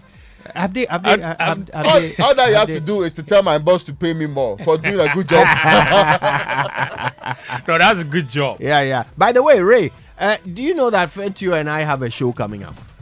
How on earth is that possible? Hey, Fentio and I have a show coming. It's called It's called Election Boycotters. Oh, and then there'll be trouble. Hey, these two people. Oh no. Yes. See, the talents the have hidden, which is mostly obvious to many people, they are going to unveil it. They didn't ask your opinion. They gave you information. We need to put lawyers on standby. We just informed you. Really? Please take the information and go. Yeah. Continue, I don't know how to working. even digest it. Give me some time to think about it. Now, accessing super reliable healthcare should be the topmost priority for you and your family, and that is why Muti Plus, powered by MTN, is giving you that today.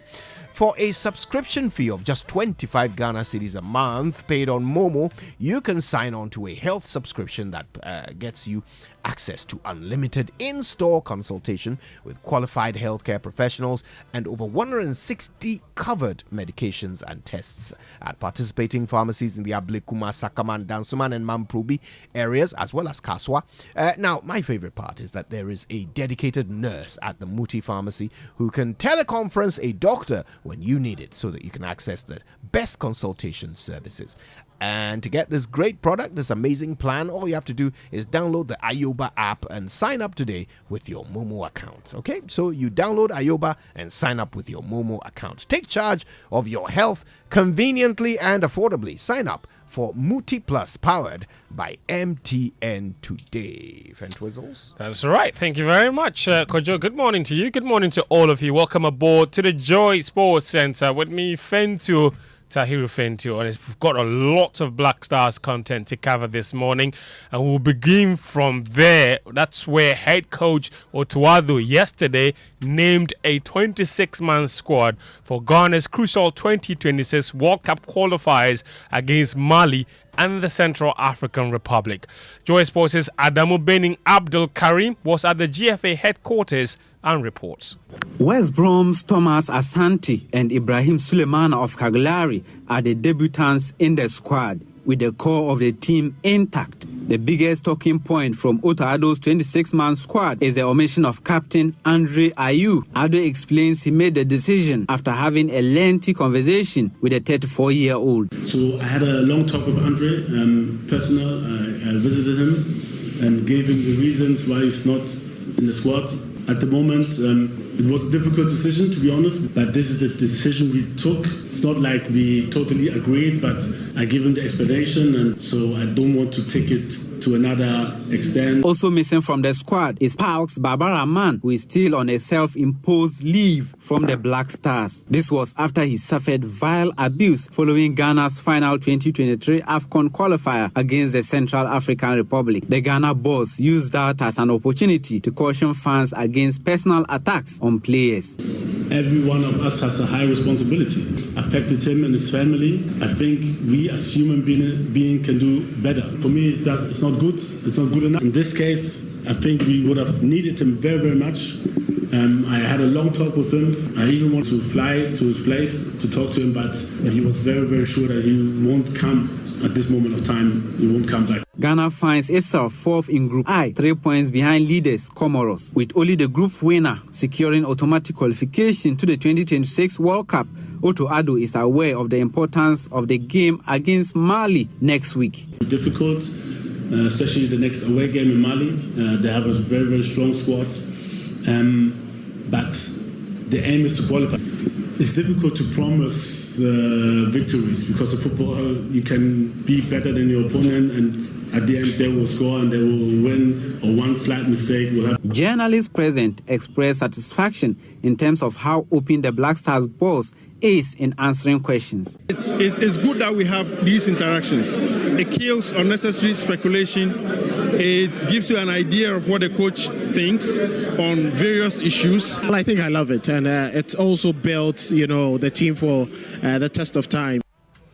Some journalists there. And in that report by Joy Sports' Adam Obening Abdul Karim, let's get some more reaction to the Ghana squad. Sports journalist Godfred Akotubuafo says Baba Rahman's decision to stay away from the team is understandable. And like you said, everybody deals with mental issues differently. We tend to downplay the impact of these things in Ghana, but it's pretty important that we take mental health seriously. And if the player says, look, he does not have the mental capacity and his family, he doesn't want to put himself and his family through the stress. I don't think that Baba Rahman has enjoyed his time as a national team player. If we were to ask Baba Rahman what his fondest memories of the Black Stars are, I doubt Baba Rahman will have a lot, because most of the time he was either getting bashed in the press or he was getting booed by the fans. So I can understand the decision he's made to step away for others to continue so that he can also give his mental health some peace. Now, meanwhile, former GFA Communications Director Ibrahim Sani Dara believes Andre Ayew will not take his exclusion from the squad lying down and will do everything possible to get back into the team. I think the day he scored, Andre scored 2 goals. Otto drove over 6 hours to go to France to speak with Andre about his decision to leave him from the squad. So that shows that, he wants to pursue this vision of having new and younger players in the team that can serve the country perhaps for 12 years and more. And I know for sure that regardless of what has happened, knowing Andre Ayew for who he is definitely going to perform above himself to make it difficult for Otto to continue to exclude him from the squad. That's Ibrahim Sani Dara there. Meanwhile, elsewhere, of course, Inaki Williams, Joseph Pencil, Majid Ashimiru, Dennis Odoy all missed out of the squad due to injuries. Asante Kotoko goalkeeper Frederick Asare is the only local player in the team. The Black Stars will open camp today with their first training session at the University of Ghana Stadium. Their first game is in Bamako on June 6. Let's do boxing now. Ghana's Joseph Kony was one of 7 African boxers eliminated at the ongoing Olympic qualifying competition in Bangkok. Yesterday's defeats mean 19 African boxers have been eliminated in the last 24 hours alone. Joy Sports' Victor Achutamaklo has more. Nigeria's Ifeanyi Onyekere was defeated by Ukraine's Dmitry Lovchinsky, while Mauritius' Joseph Kennedy lost to Croatia's Luka Pracic, and Ghana's Joseph Kony has also been eliminated by Emilio Garcia of the United States of America. The Commonwealth silver medalist lost by a majority decision in the light welterweight contest. Komi's exit means that there are only 2 Ghanaian boxers remaining. One of them fights this morning, Theophilus Papualite. He will take on Anvazan Kadziev of Kyrgyzstan in the flyweight contest, before on Saturday the women's middleweight contest will see another and the last Ghanaian in contention, Onela Sathou, taking on Aina Rizayeva of Azerbaijan. And that will be in the round of 16. Victor Achimtamaklo's report there. Elsewhere on the African continent, Mark Bryce, he's been sacked as head coach of Cameroon without taking charge of a single game. That was after he was involved in a heated exchange with the country's federation president, Samuel Eto'o.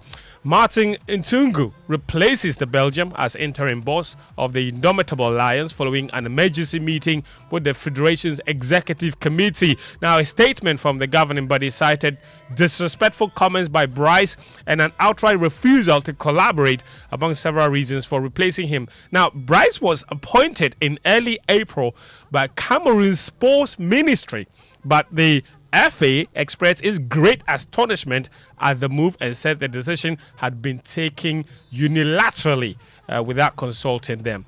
Ntungu, who is now in charge of the team, will announce his squad today for the World Cup qualifiers against Cape Verde and Angola in June.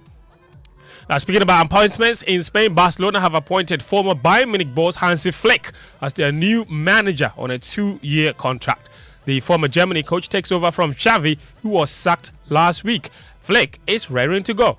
Yes, it's a big honor and also a dream for me to sign my contract here in Barcelona to work for this club, for this amazing club. And I'm happy to start. This is the philosophy they have. It's similar like mine, so ball possession and really attacking football. These are the things I love, and we'll work about that. That's Hansi Flick there, the new Barcelona boss. His former club is Bayern Munich. They have appointed a new coach as well, Vincent Kompany. He has signed for Bayern Munich on a 3-year deal. He's 38 years of age. The Belgian succeeds Thomas Tuchel and leaves Burnley for the Bundesliga side after the two clubs agreed a compensation fee. The former Man City defender is positive his stint with the Bavarians will be a success. First of all, it's a privilege. It's an honor, and but I'm excited. So my feeling, my energy is really positive, and I'm looking forward to work with the players, with the staff, and hopefully give everything that the fans love to see about the club. I think if you stand for something, you always have to stand for something that's close to who you are as a person. That's the new Bayern boss, Vincent Kompany. Last night, Ayoub El Kaabi, the Moroccan, scored the winner 4 minutes from the end of extra time as Olympiacos beat Alfred Duncan's Fiorentina 1-0 in Athens in the Conference League final, becoming the first Greek club to win a UEFA Club trophy. So, Lukman of Nigeria scored a hat-trick in the Europa League final. Another African scored to give Olympiacos the victory. What happens on Saturday when Real Madrid take on Borussia Dortmund in the Champions League final? Well, veteran Croatia midfielder Luka Modric is among a number of players in the squad to have won the competition 6 times. He's 38 years of age now. He's still enthusiastic about Saturday's final. Amazing feeling again to be again here 6 times for many of the few of the players that can win 6th European Cup. It's something out of this world, really. It's look like it's normal for us, but it's everything that we are doing. It's everything but normal. That's Modric there. Speaking about European competition, Mohamed Kudus's goal against Freiburg has been nominated as the Europa League goal of the season. That's a fantastic solo run for him to give West Ham victory in that game. So we'll see whether he actually wins it. Remember, we have a viewing festival for you on Saturday at the Aviation Social Centre. It's the Hits FM Rep Your Jersey. But we'll conclude with tennis, where 4-time Grand Slam winner Naomi Osaka suffered a second-round exit at the French Open. Joy Sports' Daniel Cranton has a wrap of day 4's action from Roland Garros. Defending champion Iga Swiatek saved match point before beating Naomi Osaka to avoid the earliest French Open exit of her career in a second-round thriller in Paris. The 22-year-old Pole, who is bidding for a 3rd successive title, fought back to win 7-6, 1-6, 7-5. 8th seed Ons Jabeur survived the scare against Colombian Camila Osorio to reach the 3rd round. The Tunisian struggled for consistency in the match, but after Osorio had twice broken back in the deciding set, Jabeur held her nerve to serve out 6-3, 1-6, 6-3. In the men's draw, an off-color Carlos Alcaraz had to dig deep to beat an inspired qualifier Jesper de Jong and reach the French Open 3rd round. Spain's Alcaraz looked subdued at times in the game, but won 6-3, 6-4, 2-6, 6-3. Daniel Cranton's report. And that's all the sports this morning on the Joy Sports Centre. My name is Fentio, Tahiru Fentio. Back to you, Raymond. And many thanks to you, Fentio. We now go straight to Uncle Ebovite for food for thought. Ever resplendent and respected uncle. Good morning. Good morning, Raymond. It's wonderful to speak with you. I am grateful and I am privileged to have this opportunity, once in a lifetime opportunity. Because we are making history, aren't we? Yes, we are doing so, and clearly the masses agree. Well, Fento, good morning. I wish company well at Bayern Munich. All the best to him. Thank you. Good morning to you too. I hope he succeeds. Yeah, good morning. By the way, Fento, I'll buy you a comb. Oh, thank you. The comb is for decoration of my hair. For your hair. I appreciate that. Right now, I'm so broke, I can't buy a comb. Thank you, Uncle Lebo, for stepping in. The general proposal is a hair transplant may be a permanent solution, but, well, a comb would work out in the immediate stance. That'll be for the interim, and then we will see the long-term solution. Well, Raymond, before I go on, let me say good morning and a happy birthday to one of my grandchildren.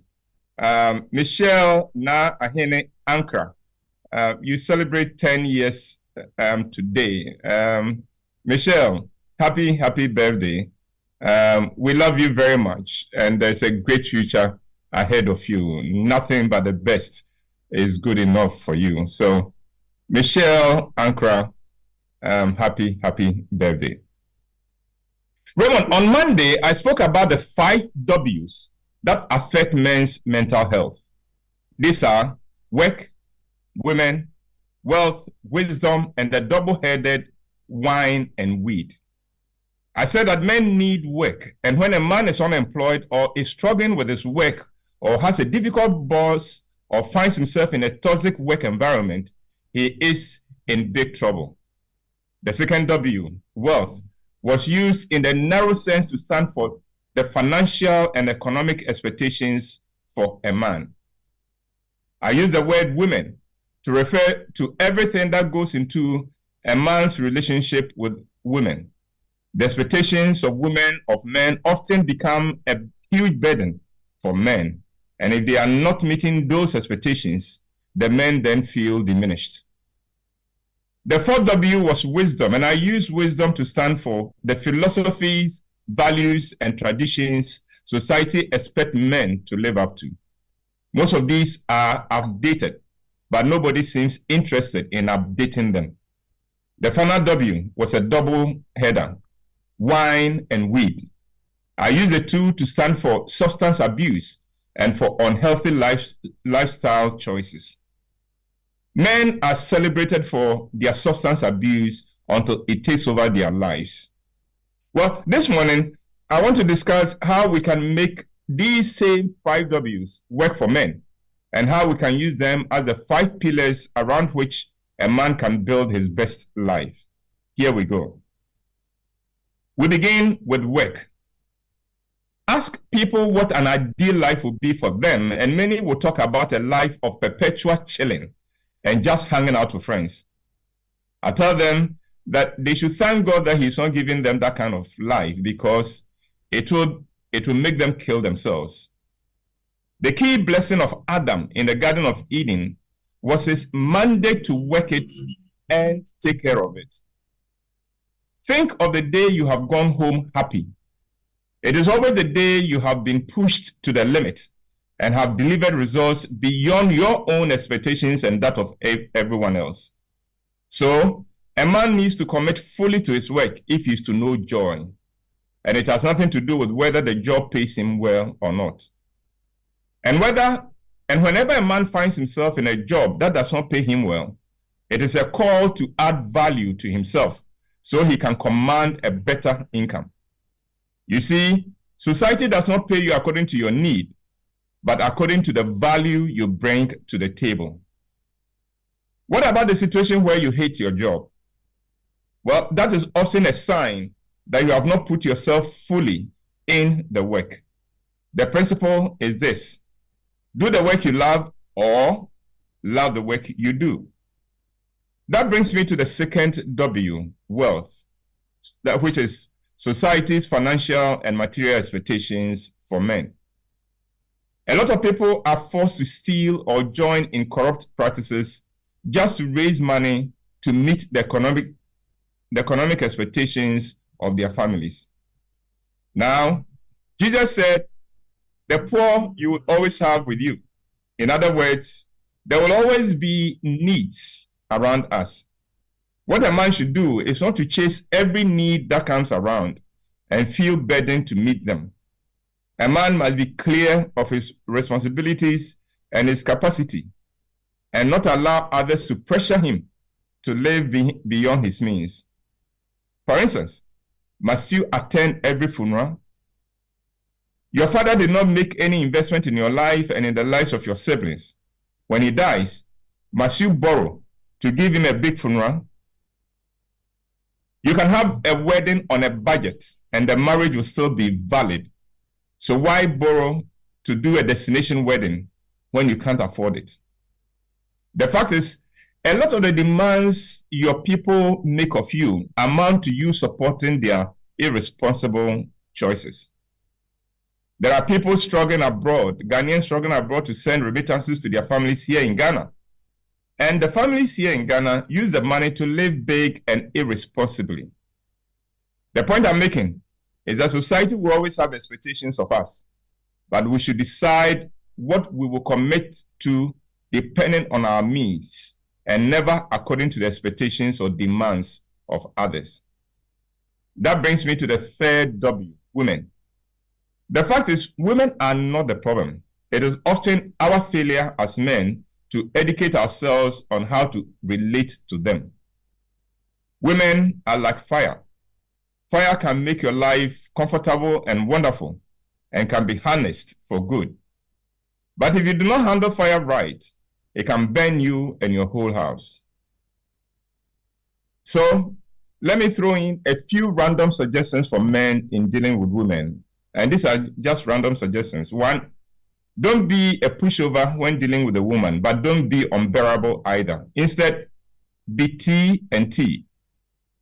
In other words, be tough and tender. Two, don't promise a woman anything you know you cannot deliver. Number three, don't start anything with a woman if you don't have the means to sustain it. For instance, don't borrow to take a woman you are wooing to an expensive restaurant. If you do, she will not understand if you stop doing it. 4, don't play games with a woman.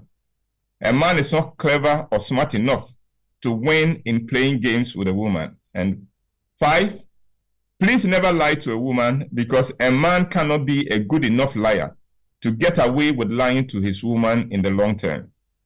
And 6, your goal in sex should not be to satisfy yourself, but to satisfy her. So learn to become a master with romance and intimacy. Now to the 4th W, wisdom. There are 2 kinds of wisdom: godly wisdom and worldly wisdom. Choose godly wisdom and develop your own values based on time-tested and godly principles. Question the relevance of everything and be willing to be a nonconformist if conforming does not make sense to you. Finally, to wine and weed. Wine and weed point to 2 things: a man's need to unwind and relax, and a man's desperate search for coping mechanism. Unfortunately, substance abuse may seem great at the beginning, but it can have serious consequences and take a huge toll on a man. No man sets out to be an addict. No man sets out to be an alcoholic. So how does a man unwind and relax, and how does he cope when life becomes too much for him? The fact is, a lot of men get into wine and weed or substance abuse on a dare. Friends demand that they prove their manhood by doing it. The way to avoid this trap is to understand that you don't need to adopt risky and unhealthy lifestyles to be a man. You are a man. Don't allow anyone to ask you to prove it. How to relax? Well, hobbies are great, and having a great relationship with a woman in your life and with your children, if you have any, beats any alcohol. How does a man learn to cope better? Let him learn to be vulnerable with those who love him, and he will discover how much support he has at his disposal in his family and friends. So instead of wine and weed, let's have wise and win. In other words, be wise with your choices so you can win in the game of life. And that is my presentation for this morning. Have a great day and a great weekend. Thank you, Uncle Ibu. This is fantastic. I won't lie to you. I'll copy it and put it on my Facebook page so that others would also benefit from it. For shizzle. You are always very kind. You are very, very kind, Raymond. Thank you so much, Uncle Ibu. Have a fantastic day, Raymond. Please enjoy your day too. Okay. Yes, and that was Food for Thought with Uncle Ibu White, brought to you by Roverman Productions. More on Monday, right? From Uncle Ibu. Well, that brings us nicely to the Joy Business Minute. Thanks to Consolidated Bank Ghana, CBG, we stand with you, and Anointed Electricals, the generator experts. Hello, welcome to the Joy Business Minute, brought to you by Consolidated Bank Ghana. We stand with you, Anointed Electricals, the generator experts, and Waikari Capital, together towards tomorrow. The World Bank has revealed it is expecting its recent disbursements to trigger fresh donor funding and private capital investment to Ghana. The Bank of Ghana is forecasting that inflation will continue to reduce in the coming months and could hit single digit by end of next year. Banking consultant Dr. Richmond Etuaine is impressing on the Bank of Ghana the need to track, trace and capture remittances as a short-term measure to stabilize the city. And the U.S. Department of Justice has said law enforcement agencies from around the world have shut down a global malware network which stole $5.9 billion and is linked to other crimes. And that's the Joy Business Minute, brought to you by Consolidated Bank Ghana. We stand with you, Anointed Electric House, the generator experts, and Waikari Capital, together towards tomorrow.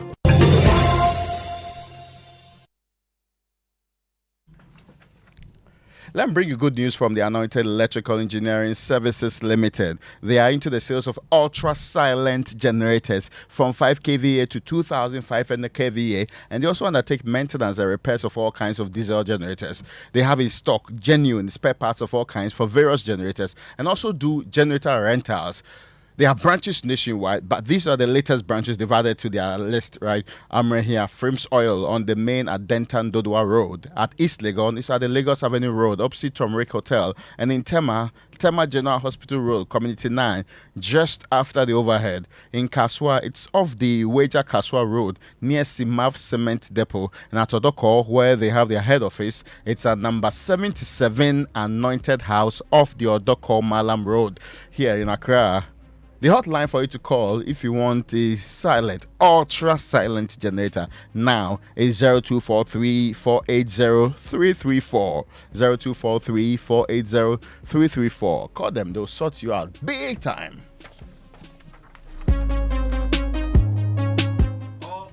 All right, so our poll is going strong on X, and we want you to participate. Go and tell us which of these two you think should be chosen as running mate for Dr. Bawumia. Is it Dr. Matthew Opoku Prempeh, Napo, or Dr. Educhum? How is it going so far? No, so 61% for Dr. Educhum and 39% for Dr. Matthew Opoku Prempeh. And we have over 300 people participating now, 308 votes as right now. And it's been there for 2 hours, 14 minutes left for you to be part of this conversation, right? Yeah. So in the next 2 hours, you can still tell us who do you think should partner. And some are giving some reasons. I would respectfully add that you do not insult anybody in the process, right? You can and with I don't know when our discourse degenerated, but a very fine argument. I mean, I'm sure we all went to school. The appreciation of that is that you can argue strongly with even tough words without insulting people, without necessarily degenerating. You get that? May I ask though? Yeah. Who is the one getting insulted? It looks like energy more than education. All right, well, social media messages on the Super Morning Show are brought to you by Rapinol. When the pain is too much to bear, grab Rapinol from Danex Ayrton Starwin PLC. Rapinol, the rapid pain reliever. EcoBank, a better way, a better life, also brings you social media messages. Not forgetting Mala 2 from Ernest Chemist. Mala 2, power over malaria. Now, this is the year, ladies and gentlemen, to stop singing and talking about chopping and enjoying life, okay? That that song. Like enjoyment. Stop singing about it and just do it. EcoBank has over 1 million CDs worth of cash and prizes in the EcoBank Million Gang promo for you and over 7,000 others across Ghana. Hey, my God. Kojo said he will complete things. He will even change the formula.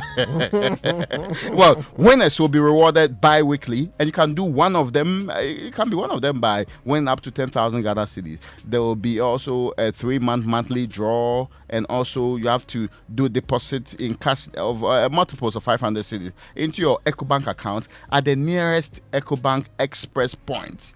That's what I'm trying to tell you.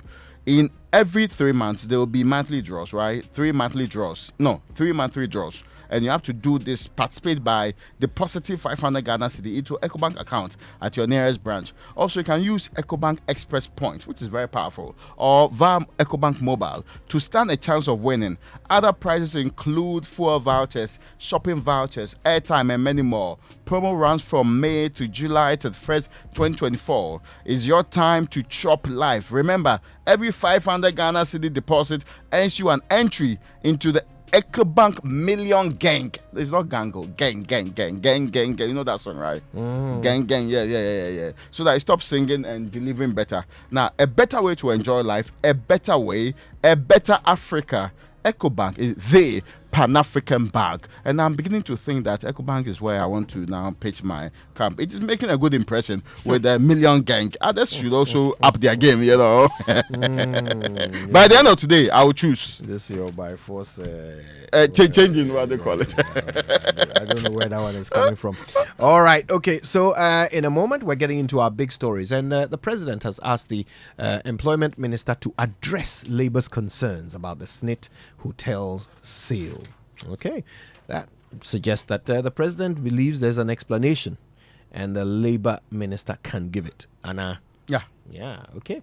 Get into it today on Big Stories, brought to you by Telecel, connecting energies, Latex Foam, your partner for life, and Equity Health Insurance, here for you.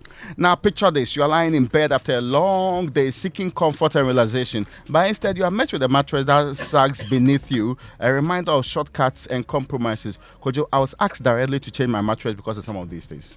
Yes, I was instructed by a medical doctor to make a change. I thought by madam. No, because it affected my backbone. So that's why you don't have to joke with this at all. Sure. Now, your comfort and well-being should have never been compromised. That's why we at Latest Foam prioritize quality above all else. Step into our showrooms and experience the difference for yourself. Our high-quality mattresses and furniture are crafted with your ultimate relaxation in mind.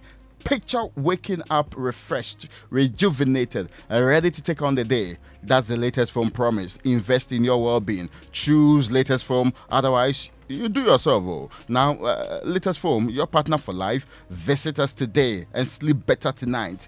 Call us on 0302 231155 or 0302 322 008499. As in 322 008499, or just visit us at online latestfoamghana.com. That's where you get the very best of mattress so that I can sleep comfortably and relax. Okay, Raymond.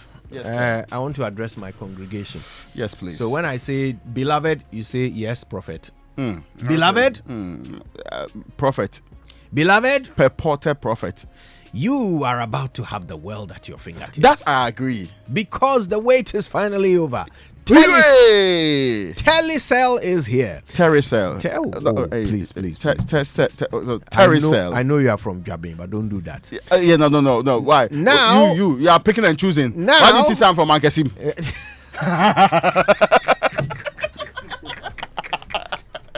Because I know we don't countenance this behavior in Mankesim. Right. Now you have everything you want and need. Quick and reliable communication, stress-free money transactions, all via Telecel Cash, transforming your business ideas into success stories with Telecel Business and more. Connect with Telecel, and enjoy a world of endless possibilities, because with Telecel there is no limit to your connections. Telecel, connecting energies. All right, so stay where you are. We're going to do birthdays. We're also going to get into our big stories right after these messages. On the radio, I know exactly what you need, and I go sort you out. But first, a quick introduction. Me be the connection man. I'll make things happen. Whether it be business, fashion, or the latest trend in town, I go connect you. I know when people connect, big things they happen. I am the plug to your plug. Anything you want, that's sort. I go show you where options they line them up for you. You want download or you want stream? Link up. I got you. I conquer everywhere. From circle to Kikitia, Yakuma to Navrongo, Jiosu to Kita, Techima to Kumbungu. I'll be the link between you and the next big opportunity. It be me where I go connect you, make it happen. Oh, you want to know my name? I am Telecel. Switch to Telecel for the best value voice and data services and connect to the things that matter. Connecting dreams, connecting goals, connecting passions. Telecel, connecting energies. Say donut, donut, donut, donut. Hey, donut, donut, donut, donut. Donut, donut. Then come cotton, donut, donut, donut. Malaria, syrup, donut. Everybody follow not sa malaria. A 3D no not now. Won't malaria chill. Won't popo. Won't win the day. I want the no not. Adabraka. No not. Adamienu. No not. Adamiensa. No not. No not. Scatter malaria. Lonat, it is scatter malaria. A quality product from Blaze GVS Pharma. Yenshishemu who se malaria wa umujum ansana wanum lona. Na nam yensearch na malaria no daso wo hwa ko hu dokota. This advert is FDA approved. It's 25 years of music excellence, 25 years of creating and celebrating legends. Join us as we celebrate a quarter century of the Telecel Ghana Music Awards Festival. Saturday, 1st June at the Grand Arena from 7 p.m. It's the ultimate night of music, fashion, and unforgettable performances. Performing live, Stoneboy, Kwame Eugene, King Promise, Mr. Drew, Nasir, Amarado, King Paluta, Afia, Amare, Team Eternity, and many more. Limited tickets available for 500 CDs premium and 700 CDs VIP. For VVIP seats, call 050-1288-520. The 25th Telecel Ghana Music Awards is powered by Charterhouse with support from TV3, Guinness, Captain Morgan, Close Up, British Council, Joy FM, and sponsored by Telecel, connecting energies.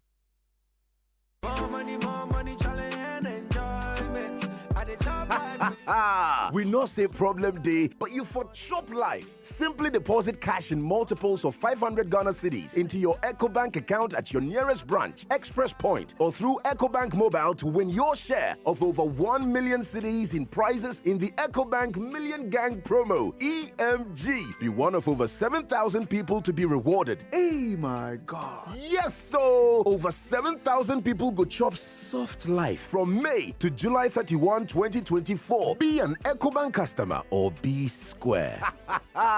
Remember, every 500 Ghana cedi deposit earns you a point for the EcoBank Million Gang today, EMG. Deposit today and win your share of 1.2 million in cash and prizes. A better way to enjoy life. A better way. A better Africa. EcoBank, the Pan-African Bank. This promo is regulated by the NLA on the Caritas Lottery platform. It's the most action-packed breakfast show in town. The hottest music, the best giveaways, the great interviews, and all the laughter and fun you can imagine. Don't miss the Super Morning Show on Joy 99.7 FM. It's the best breakfast show in town. Take the bass line out.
You are betting on who will come out tops of our pool. There's an hour and 56 minutes left. 380 people have voted. And currently, of the two options for running mate to Dr. Baumia, we currently have Dr. Yawe Duchum in the lead with 61%. Dr. Matthew Poku-Prempeh has 39%. And that's how the cookie is crumbling as we speak. We'll give our own analysis of each of them, their pros and cons, their strengths and weaknesses, how really the party should be thinking if they want to choose a ticket that will help them win. Hopefully they'll listen. Hopefully. Okay, now as a business, you're always exploring innovative ways to maximize your operations and foster growth in today's dynamic environment. We know that no great story was ever written alone. With a little help from the ABSA Supplier Finance Program, you can pay your suppliers early so that you pay later, and you can extend your payment terms without compromising your supplier relationships. By optimizing your working capital, your suppliers will also benefit from early access to funds, enhancing their financial stability and cash flow. So that the next chapter of your business is one of growth and achievement, go to absa.com.gh or speak with your relationship manager today for more details on the ABSA Supplier Finance Program. Terms and conditions apply. Your story matters. ABSA. Now, the Chamber of Aquaculture Ghana and its partners cordially invite all stakeholders in the aquaculture sector, prospective farmers, aquaculture businesses, and the general public to the Aquaculture Ghana 2024 event. This is from the 30th to the 31st of May 2024 at the World Trade Center here in Accra. This largest aquaculture event in Ghana is under the auspices of the Ministries of Fisheries and Aquaculture Development, Fisheries Commission, and the Association of Ghana Industries. There will be fresh tilapia sales, sampling of tilapia, and catfish meals at discount prices, along with a photo competition during the exhibition. Kojo, have you seen a photo competition involving fish before? Different types of fish, bluefin fish. Yes, there's a rare fish. You know rare fish? Yes. They're supposed to be delicious, actually. Yeah, you have consumed one before? No. Have you consumed puffer fish before? Puffer fish. Yes. That's dangerous. Yes. They have to cook it very carefully. Recently, they caught some along the coast in the Republic of Ghana, and people were playing with it, and I was so scared. Yes. Anyway, that's if you don't eat it and you don't eat it well, you die. Straight to hell. Straight to hell. Now, entry to the conference and exhibition, which will take place between 9 a.m. and 5 p.m. In each of these 2 days is free. You should know that. The event is sponsored by Ramnan Fish Feed, Grand Aqua Fish Feed, Cycle Farms, Wish, Verback, Tropo Farms Limited, and Gessel. For more information about the tickets for the awards and dinner, call Manuela on 0504 130 255 or send an email to event@aquacultureghana.com. Aquaculture Ghana 2024 stakeholder collaboration, a key to building a resilient aquaculture industry. I know accessing super reliable healthcare should be the optimal priority for you and your family, and that is why Muti Plus, powered by MTN, is giving you just that today. For a subscription fee of just 25 cedis a month, paid on Momo, you can sign on to a health subscription plan that gets you access to unlimited in-store consultations with qualified healthcare professionals and over 160 covered medications and tests at participating pharmacies in the Ablakwa, Sakaman, Dansuman, Mampubi, and Kaswa townships. It's international. Kaswa is included. My favorite part of it is that there is a dedicated nurse at the Muti pharmacy who can teleconference a doctor when you need it so that you can access the best consultation services. And to get the great product, all you have to do is download the Ayoba app and sign up today with your Momo account. That's the Ayoba app. You download it and you sign up with your Momo account. Take charge of your health conveniently and affordably. Sign up for Muti Plus, powered by MTN today. Now, escape to Royal Cozy Hills Hotel. We call it the Dropper Dubai. You have seen the rest. I know you have seen the rest because you tell us you have seen the rest. Now is the time to see the best. Take a break from work and take a break from the south of the country full of stress. The Royal Cozy Hills Hotel Dropper Dubai is the place to relax, rewind, and re-energize. Now, it's away from the stress of the south. Sometimes you can even talk about things you don't know or you're just reading. But this one, I have seen it, been there, done that. So it is personal testimony. Now, this is what awaits you: unforgettable safari experience, which includes an amazing area of wildlife, the ones that you've not heard before, you thought was not possible in the Republic of Ghana. All of them are there. You can actually tour those areas using the spacious and well-secured game tour vehicles or using squad bikes. Now, there's water sports too, such as a jet ski, boat, or canoe rides, and they have a man-made water body there. You know that, right? With a very nice place in the middle there. You can eat in the middle of the water. You have a nice place. You go and eat your dinner, or lunch will be better, right? Yeah, you eat your lunch in the middle of the water. Don't jump into it to swim immediately anyway. Now, the next is that as a family, you can have all the exciting games that will keep you excited throughout the days you spend there. There are great tourist attractions in the Upper West region, including the Mushroom Rocks, Slave Caves, and when you go to Adabraka, Dubai, you are guaranteed access to all of these places, including a bit of a tour into Burkina Faso. Some of us, it could be our very first time of leaving the country. Now, escape from the south, escape to the north, escape to Royal Cozy Hills Hotel, Adabraka, Dubai, for an unforgettable safari experience. That safari experience that you are planning to go elsewhere and go and enjoy, please, you have it right here. Please call 0501 694 280 or 0248844 for reservations or inquiries now. Let's roll. It's time. And our conversation to start with is about SSNIT. The president has issued a directive to his employment minister to address labor's issues on the sale of the SSNIT hotels. We'll be speaking to Samuel Okudzeto Ablakwa, who of course has filed a petition against the sale of those hotels, which are currently, we are told, to be bought by Rock City Hotels. Rock City Hotels, of course, owned by the Agric Minister. Now, Martin Pebu joins us as well. He's a private legal practitioner. He is, of course, a commentator on all issues of governance and related matters. He joins us on the phone right now. Mr. Pebu, it's always a pleasure. Good morning. Yes, hello. Hi, Mr. Pebu. It's good to have you on the show. Good morning. Yes, morning. Good. All right. Well, the latest is that the president has instructed the labor minister to address, the employment minister, to address the issues that labor has raised regarding the sale of the SSNIT's stake in the hotels. That's the action the president is taking. Do you envisage that will resolve the matter? Hopefully. I say hopefully because once he has kick-started the process for engagement, then it's possible the outcome of the engagement may be a cancellation of the transaction. That's, ultimately what we want, right? Yes. But earlier on, I was monitoring you guys, and I think Raymond or yourself mentioned that what happens in the interim. Can we get an injunction? I'm using the word injunction. I think I can use it as an ordinary word. We are not in the court of law. Right. So that, can they stop the process while they engage? Because that's very key. Because if they are engaging and at the same time the transaction is ongoing, then it may well happen that by the time they are done engaging, Grand Example will have the hotels in his bag. Right. That would be too bad. Now, the instruction is for the employment minister to address labor's issues.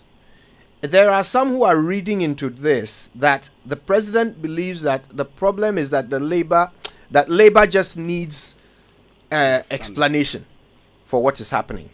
And so he has asked the employment minister to give that explanation.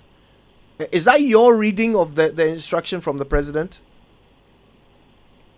No. That would mean that they couldn't engage at all. Because if it's just explanation, TUC has a lot of muscle. And I think last week I saw Dr. Yaoban warn the president that, look, they better do the right thing, right?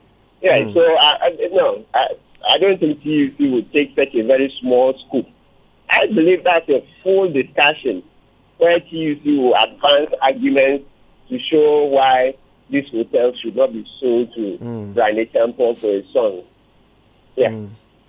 Now, of course, this is in response to a petition. Organized labor actually petitioned the president to halt the sale of the hotels. Now, the president did not address the fact that his Agric minister is the one buying the hotels. His instruction does not involve the Agric Minister at all. Is that to presuppose that the president on his own doesn't see anything wrong with his Agric Minister buying the hotels? Absolutely. Absolutely. And it is stuck in trade, because the first comment one would have expected is that the president, okay, I also see what he means. Yes, but the fact that the president will not condemn the transaction in itself is worrying. So to just ask for engagement is that the president, in a way, supports the conduct of his Agric Minister. Because considering the fact that he have no certificate from the Speaker of Parliament to engage in business, that's contrary to Article 78 Clause 3, right? And also the conflict of interest, etc. I expected the president to take his side, be on the side of Ghana, and to reprimand the Agric Minister publicly. So for the president to take a very diplomatic route to just say they should engage, that in itself is not enough. But then again, are we surprised? The president is so corrupt, and he encourages corruption everywhere. So do you expect that he will publicly condemn it? When he was Mr. Pebu, I apologize for the interjection. I suppose without actual evidence of corruption, we will have to take exception to you suggesting the president is corrupt. Oh, the president is very corrupt. Very corrupt. He knows that. And the statistics show it. You know his performance on the corruption perception index, right? Yes, that's a perception. For the past 4 years. We cannot independently verify that President Akufo-Addo is corrupt, just to say that. But please continue. Oh, but you know his involvement in the American deal. He was involved in, they paid the contract by $800 million. $800 million. Could you let's not joke with this thing? The president was left in a transaction that they padded the contract with by $800 million. We're lucky the NGC got wind of it, and then you know that led to the sacking of right? Okay. Yes. So I mean, it's not something we play. Everybody is very corrupt. Let's return to the issue. Rich. I'm forgetting about the bonds. He said one of the definitions of corruption is that there should be no family and friends. So his corruption started right from the appointment of Ukuyata as finance minister. We borrow and their family makes money because data banks make their share from the bonds. Please, nobody should tell me Ukuyata is not corrupt. That's the evidence I've given you. Ukuyata's definition of corruption is that family and friends is corruption. So for all the family members is appointed into office, that's the first sign of corruption. Then number two, the money they make. The money they make. Yes, please. Okay, Mr. Pebu, let's get back to the issue at hand, which is the sale of SSNIT's stake in these hotels. Now, for some, the issue of SSNIT selling the hotels, whether it's subject to debate or not, whether the hotels should be sold or not, is not as important as the issue of who is buying them and the inherent conflict of interest here.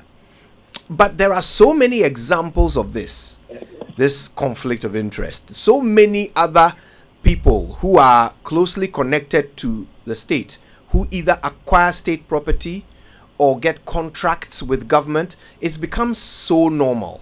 And I don't even know where to start the examples from. We could go as far back as, 40s, the buying merchant bank. You could go as far back as, all kinds of government contracts being given to brothers and family members of the presidents, past and present.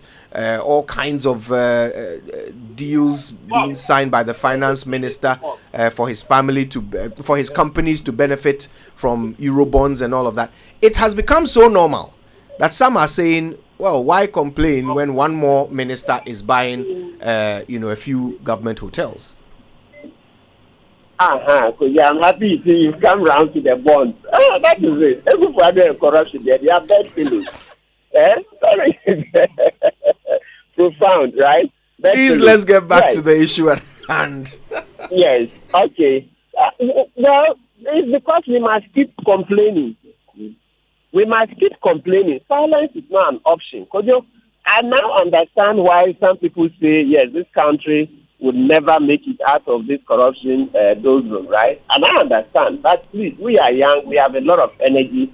Let's keep at it. Eventually, these politicians will yield. At least now it becomes very clear to us as a nation that both NDC and MPP, they are bad guys, right? So after this election, I'm sure eventually we may get a third, fourth, and then we'll attempt something. So we cannot keep quiet. Silence is not an option. This is how America was built. They were also openly corrupt, brazenly corrupt, but eventually they've gone forward, they've sanitized the system. Of course, corruption still thrives there, but it's better than ours. The UK, the same, right?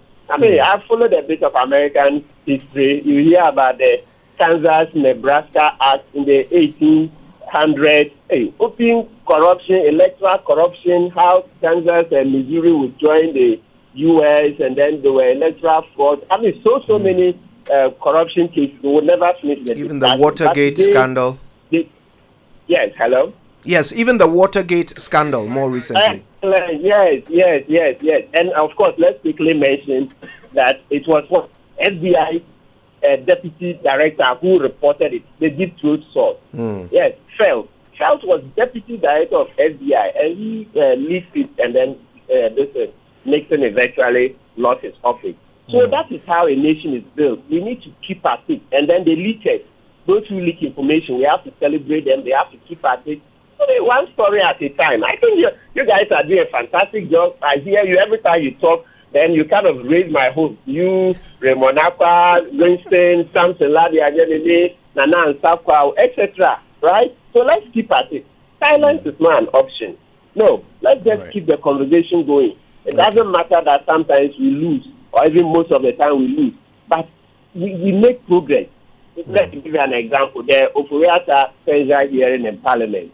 Yeah, it's ultimately the law, but you see how the conversation tracks. Today, where is Ofuriata? We have no standing in our society. Look at the president. The president has no standing in our society, and so on and so forth. So that's a joke. We've made progress because they've been named and shamed. As soon as they leave office, these are not people, Joy FM, you will be organizing a program and you will invite them. No, because you know that as soon as you invite them, people will even boo at them.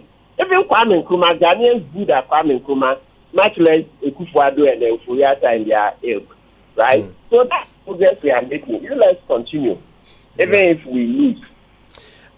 Speaking of continuing the conversation, Mr. Samuel Okudzeto Ablakwa joins us. He's the Honourable Member of Parliament for North Tongue.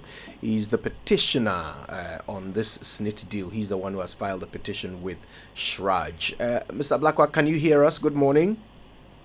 Hi, good morning, Kojo. Wonderful. We can hear you loud and clear. So, I mean, we've been hearing Martin Kpebu's take on the president's latest move. He has asked the employment minister to address Labour's concerns. A step in the right direction? Good morning to you, good morning to Martin, good morning to all listeners. This cannot be a step in the right direction. The president is passing the buck, pretending he doesn't have final authority, pretending that he cannot solve this problem for us by a single directive. What we want the president to do is to ask his appointees to stop this unconscionable, illegal, dubious sale. A single directive. This is not the time to be pretending to be solving the problem, asking for meetings. Labor union should go and meet the Minister for Employment, after go and meet the board, and all of that. The president should show leadership. He should show decisiveness. This is the president who told us that none of his appointees will be allowed to use public office, the appointments that he will give them, to do business, to do transactions that will make them millionaires and billionaires using public office. And that if people want to make money, as for him, his government is not for making money. It's not for business deals. They should stay in the private sector. Is that not what President Akufo-Addo told us? So if you gave this very laudable directive, a pledge that all of us applauded, civil society, anti-corruption crusaders. We all said, oh, this is a president who is really going to stamp his authority, make sure that there's no conflict of interest during his tenure, that people will come and focus. If state assets are under your care, you are either taking good care of them or expanding to create more of those state assets for the next generation and generations unborn. We all applauded the president. Now he is faced with a test. This is the time we expect him to show that what he told us was not just one of those usual empty rhetorics as we have come to discover. So the president should issue a firm directive asking all, look, those who are selling SSNIT, the one buying from his cabinet are all his appointees. By just one single directive that all of you back off. We have listened to the outrage of Ghanaians. We have heard the uproar. We have seen the upheaval. So all of you remember what I told you at the beginning of my tenure, that my government is not for deal making, it's not for conflict of interest, it's not for making money. So all of you back off. That is what we expect from the president. Not this rigmarole, wanting to waste our time, waste scarce resources to be holding meetings, and only God knows what will emerge from those meetings. Look, this is totally unnecessary. Do we still have Mr. Ablakwa on the line? I think the line has been muted, Mr. Ablakwa, by accident. If you can unmute so we can hear you. If you can hear us, Mr. Ablakwa, the line has been muted. Can you unmute? Right, we're working on reconnecting to Mr. Okudzeto Ablakwa. Yes. Yes, we can hear you. Hello, can you hear me? We can hear you now, yes. So if you can make that last point again, please. Yes, so I'm making the point that if you look at all the statements that have been issued, the ones by SSNIT, all the attempts to justify this deal, they claim that these are hotels struggling and that there's an urgent need for capital injection and there is an urgent need for strategic investors to bring in efficiency and all of that. I have secured virtually all the financial statements of Labadi Beach Hotel, including the 2023 management accounts. Kojo, I have just shared excerpts.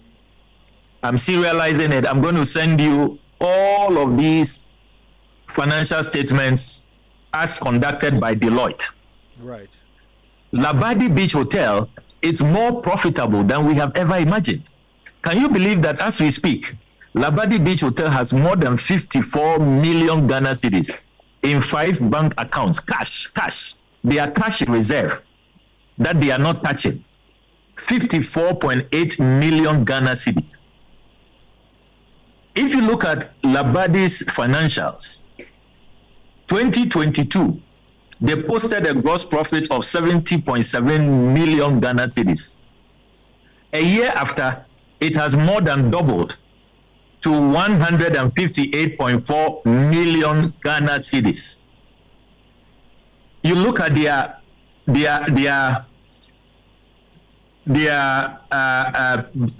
outcomes, Kojo, you discover from their outcomes, their business operations, that this company 2022 they had a turnover of 120.4 million. Just a year after, it's gone up to 188 million Ghana cedis. This company is so liquid. It is so profitable, a going concern. And look, this is after they have paid dividends, they have paid taxes, they've paid all their workers. Look, their workers even, they are doing so well that their workers have been given loans and all of that. This is a company able to do corporate social responsibility. If you read the Deloitte reports, that only last year they went to the leprosarium and spent about 299,000 Ghana cedis just feeding all of these unfortunate brothers and sisters who are lepers. Almost 300,000 cedis. I mean, that's how well this company is doing. Their assets are appreciating. So it is more profitable than we have ever thought. So where from this claim that these are struggling hotels and that there's an urgent need for cash injection, efficiency, and all of that? And the irony is that I have obtained the financials of Rock City.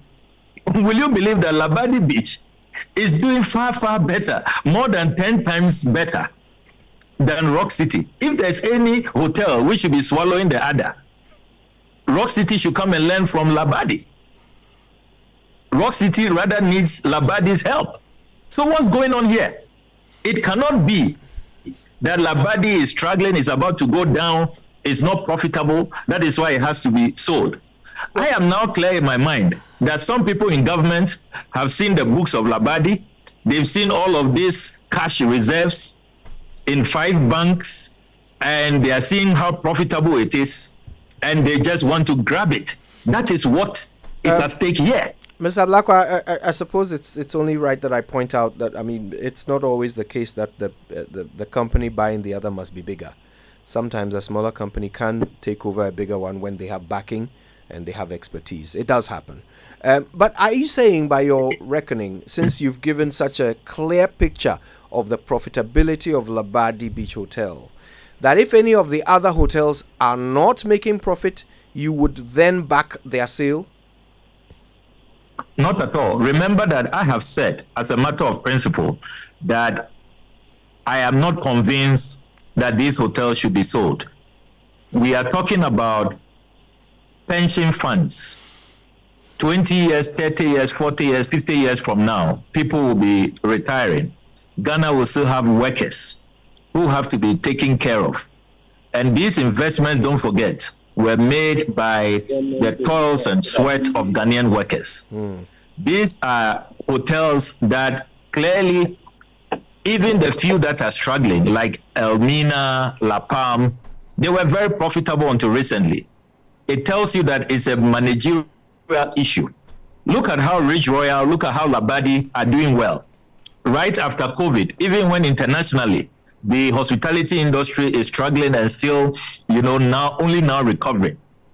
As soon as 2021, after COVID, and even COVID was still lingering, Labadi started posting huge profits. I mean, remarkable.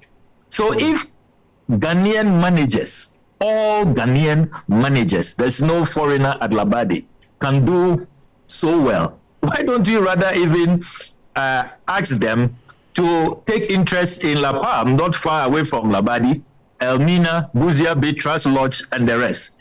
In any case, if you look at some of the management practices of a hotel like La Palm, how can somebody be made to act as managing director, and within 6 months, the person is demanding $18,000, $3,000 a month? Why won't La Palm struggle? So it's a management issue.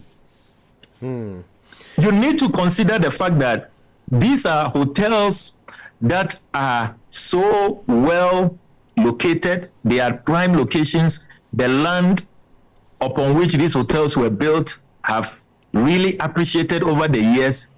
These are valuable resources, and they can be turned around. The few that are not doing well can be turned around.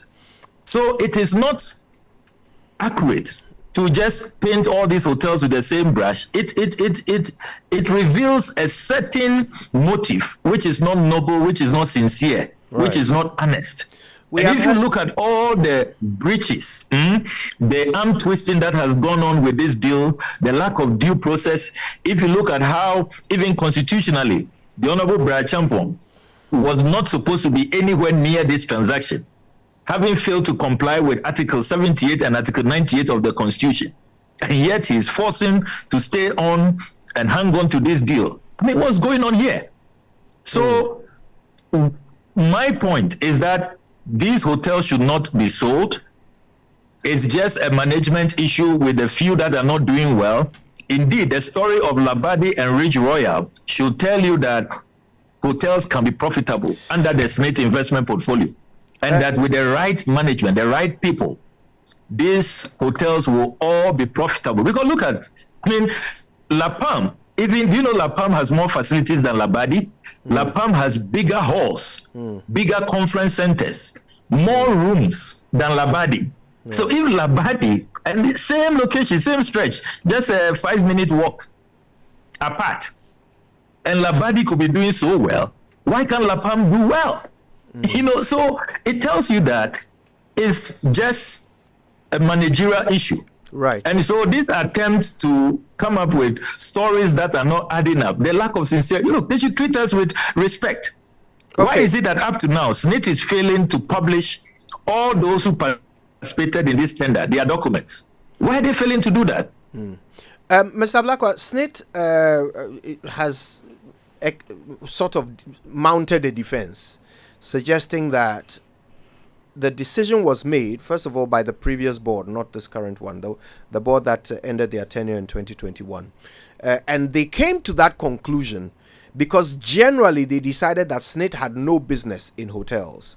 They talked about the problems they were having before then, with some of the hotels coming to them for money to pay for electricity, money to pay for salaries, money to pay for SSNIT contributions for their workers. SSNIT even had to send SSNIT staff to work at some of the hotels. And following such mismanagement, and in fact, the only hotel that was doing well at that time was Labadi Beach Hotel, and it was costing them about $3 million a year in management fees to get that outcome from Labadi Beach Hotel. So they decided as a general rule that SSNIT has no business in managing hotels and therefore decided to sell them. What do you think of that defense? This defense is very spurious, with all due respect. Again, they are not being sincere with the facts. They claim that Labadi has some management contract which is costing 3 million cedis. The financial statements in my possession I have read indicate that that management contract with Legacy was long abrogated, long ago. And SSNIT is not paying anybody 3 million cedis. If you look at the financials, it is rather Labadi that is making money for SSNIT. Last year, Labadi paid SSNIT 25 million cedis in dividends. The year before, 10 million cedis. The current financial statement I'm reading for 2023, it means that Labadi will pay SSNIT even higher dividends than the 25 million they paid last year because they've done better currently. Then you come to consider the fact that in addition to all of these dividends, Labadi has paid taxes in excess of 20 million. So let us speak to facts, let us speak to the numbers. It is not true that Labadi has been a drain or has been a liability on SSNIT. You see, the lack of candor, the lack of sincerity. And then you look at the other hotels. They were profitable until recently. That's La Palm and Elmina. And it is because of bad management practices, sending incompetent people that they themselves have admitted. La Palm, for example, they've had 3 changes in management. They themselves. And they have tried to blame politicians, that politicians asked them to employ people they knew were not competent and had no training in hospitality and could not do a good job. So why accept such imposition? We should learn in this country to be firm when you are giving positions. If your leadership decisions will not be respected, you can resign to make a point. You can resign. I don't know why people only sit back and complain in our country that, I don't have a free hand. They are not allowing me to implement my vision. There's a lot of manipulation, a lot of interference. It's going to lead to the collapse of a vital entity under your watch. And you allow that to continue. You allow it to continue. You don't take a firm position and you don't resign to make a point. I resigned from the appointments committee. I'm not dead. Lai Ekinsin has resigned recently to make a point. We need to encourage that culture. So this mediocrity and excuses so as to continue to just, tag along. Look, if these hotels were that worthless and unprofitable, why are the same politicians who took this decision at cabinet, why are they hell-bent on owning them? It doesn't make sense to me. Which investor will want to throw their money away on worthless, useless projects? You say the hotels are not profitable. It's such a drain. It is bad news. And yet, the politicians who are telling us this are the same people turning around to buy it. I mean, Kojo, is this logical? Okay. All right. I want to say a big thank you to you both for your contributions. You've certainly given us a lot to think about. This conversation is nowhere near the end. The president has asked for the employment minister to address labor. Let's see what labor says about that. But this matter obviously is not at an end. Samuel Okudzeto Ablakwa is the Honourable Member of Parliament for North Tongue. He has petitioned Shraj on the SSNIT deal.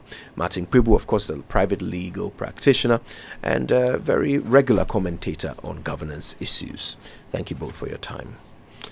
When we come back from the break, yes, indeed. When we come back from the break, who crash should the MPP choose to run alongside Dr. Bawumia? Should it be Napo or should it be Educhum? But before we take a break, Ray, thoughts on this SSNIT thing? No, I get the point that the president is intervening one way or the other. At least TUC is telling us that. But the call from TUC was very direct. And it is... See, Kojo, TUC has 4 representatives on what they call it, the SSNIT board. They are always represented. If there's a group that has consistency, governments go, governments come. But TUC is always represented. Yeah. So it is not the Minister for Labour that's going to explain to TUC why and how the decision was taken. Because they already know. They know because the board that took the decision, they were on the table. They had 1, 2, 3, 4 people sitting in that room. Yep. So, I mean, I'm confused about what kind of explanation or what kind of engagement that's required here. If it is the case that government is taking a firm decision that SSNIT is no longer interested in any hotel at all, that decision will come from that board. Are we saying that that board has taken that firm decision today? And Kojo, a board can take a decision, another board can overrule that decision and say it's not in the best interest of this country. So this previous date, we're just continuing. I'm not so sure I understand it properly. Except you of the firm believe that that decision is right. This is not where as far as practicable comes in. Let's get it clear. The as far as practicable rule has been that when one government starts a project, as far as practicable, you should be able to continue it. In this case, it's the same government. It's just a change of members of a board. And I'm convinced that the members of the board from the TUC perhaps are some of the oldest members of any body, right?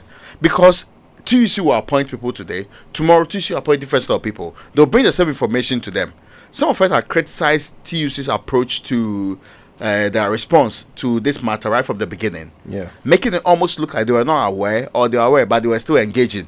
Which level of engagement is required even today? When the same TUC said for 2 years, they'll be asking for a meeting with the president without success. I hope you get what I'm saying. If they felt that the minister could fix the problem, why did they need a meeting with the president? To rather fix a problem that they deal with, because TUC has access to the labor minister. I am also not clear in my mind why we are still having these double conversations happening. What I wanted to hear is that we put on hold. When there was a probe or a request for a probe into SML, what was the directive from the state? First and foremost, put on hold what's happening. Then proceed. Even when GRA came back and said, putting on hold may have some impact on us, it was still put on hold. There were no differences on that. What is wrong with putting on hold this so-called transaction in this final stage with Rock City? What is wrong with that? There's something interesting here. So, I want to create an analogy that will make sense. So, Sammy is our producer, right? Yeah. So, you and I are sent to go and work on a project for the morning show. So, we go for a meeting. And in the meeting, you suggest that we should do things a certain way.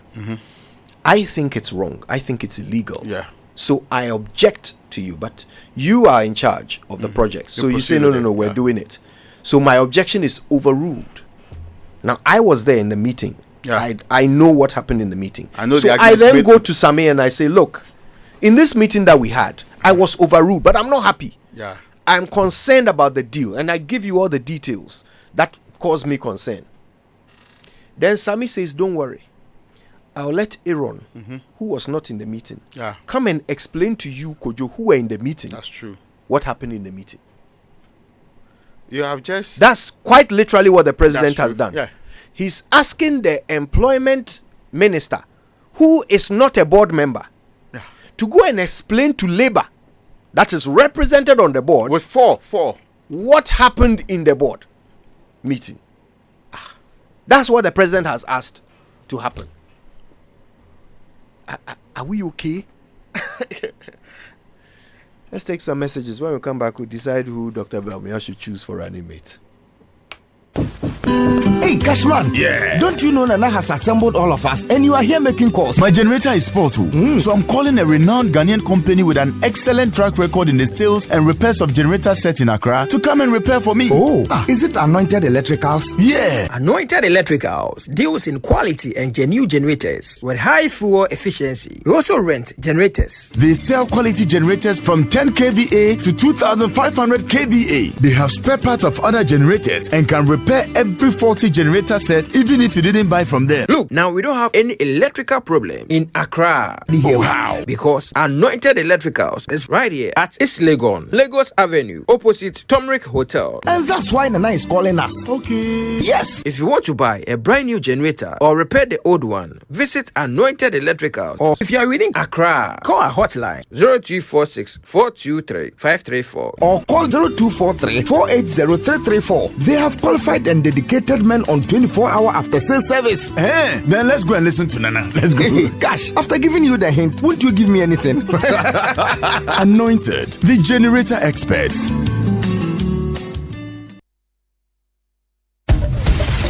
It's 25 years of music excellence, 25 years of creating and celebrating legends. Join us as we celebrate a quarter century of the Telecel Ghana Music Awards Festival. Saturday, 1st June at the Grand Arena from 7 p.m. It's the ultimate night of music, fashion, and unforgettable performances. Performing live, Stoneboy, Kwame Eugene, King Promise, Mr. Drew, Nassi, Amarado, King Paluta, Afia Amare, Team Eternity, and many more. Limited tickets available for 500 CDs premium and 700 CDs VIP. For VVIP seats, call 050-1288-520. The 25th Telecel Ghana Music Awards is powered by Charterhouse with support from TV3, Guinness, Captain Morgan, Close Up, British Council, Joy FM, and sponsored by Telecel, connecting energies. Electroland Ghana Limited is giving its May Day promotion in all its shops and authorized dealers across Ghana. Grab a Samsung Full HD 32-inch LED TV for just 2,349 Ghana cedis. Get our discounted media tabletop fridge at 1,999 cedis. Buy a TCL UHD 4K Smart Android 55-inch LED TV at 6,299 Ghana cedis and get a free Nasco 5-burner cooker. May Day promotion near good. Get a Nasco 90 liters top freezer at 1,699 Ghana cedis. And if you're looking for top quality dishwashers, gas hobs, chimney knots, and electric hobs, Electrolux got you with exciting discounts as well. Rush now. Terms and conditions apply. For further information, call 050-315-9739. Electroland Ghana Limited, home of luxury and affordable appliances. From the producers of The Gods Are Not to Blame comes another theatrical marvel. A deformity. It's a deformity. In honor of Professor Martin Owusu, dive deep into the heart of Ghanaian theater as Image Bureau, in partnership with April Communications and the National Theater, presents The Legend of Akusika. That's orphan. Who killed her mother and destroyed her own father. Live at the National Theatre on June 1st, 2nd, 8th, and 9th at 4 p.m. and 8 p.m. each day. Tickets selling now at 200 cities only at imagebureaugh.com or dial *714 *11 *21 #. The Legend of Akusika, supported by the Ghana Tourism Authority, Knee Plans Car Rentals, MGL Logistics, IPMC, Joy FM, and proudly brought to you by Stanbic Bank, Telecel, and the National Lottery Authority. The Legend of Akusika. Let me tell you about My King. Always looking out for the family and making sure we have the protection we need. Mine has been caring for our family from generation to generation. Let me tell you, mine makes sure I smile always. Mine makes sure we save money. Abba, these women are at it again. Is it your husband you are speaking so highly of? Oh no, we are talking about the new Pepsodent 200 grams. It's the Pepsodent Kokroko promo. This is the Pepsodent 175 grams you have always loved. Now with an additional 25 grams free for cavity protection and 10 times stronger teeth for your entire family. Grab yours now. This advert is FDA approved. Hey, welcome back to work. Charlie, thanks, bro. Thanks, the bro. malaria really knocked you down, eh? Charlie, no joke. Hey, fever, headache, vomiting, loss of appetite. I couldn't even eat my usual fufu. You and fufu? How we go do it? I hope you got tested before the malaria treatment. Oh, yes, I did. And thanks to Malatu, I kicked out malaria one time. Sharp. Anyway, sorry to ruin your excitement, but your boss asked of you. Okay. She says she has plenty work for you. No problem, Charlie. Strength day. You see, When malaria strikes, take Malatu, containing Artemether and Lumefantrine. Comes in tablets and suspension for the effective treatment of malaria in adults and children. If symptoms persist after 3 days, consult your doctor. Malatu is manufactured and distributed by Ernest Chemists Limited. This advertisement has been vetted and approved by the FDA.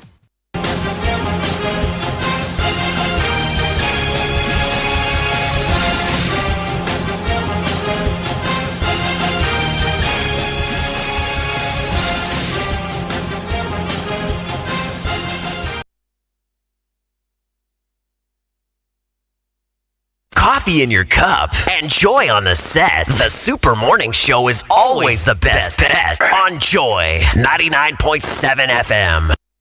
It's the most action-packed breakfast show in town. The hottest music, the best giveaways, the great interviews, and all the laughter and fun you can imagine. Don't miss the Super Morning Show on Joy 99.7 FM. It's the best breakfast show in town.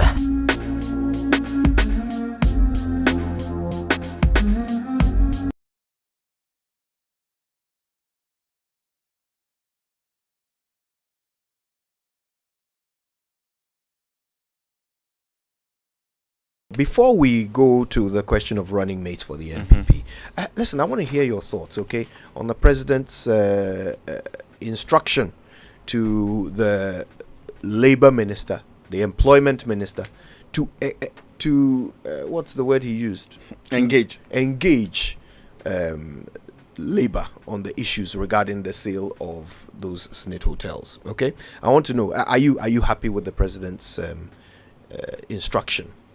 Are you happy with the president's instruction? Okay, we'll open the phone lines and hear from you in a minute. In fact, call us 0302 216 541 or 055 1111 997. Now, after a record 13 runs of The Gods Are Not to Blame, Image Bureau, Apple Communications, and National Theatre are back to break even more records with The Legend of Akusika.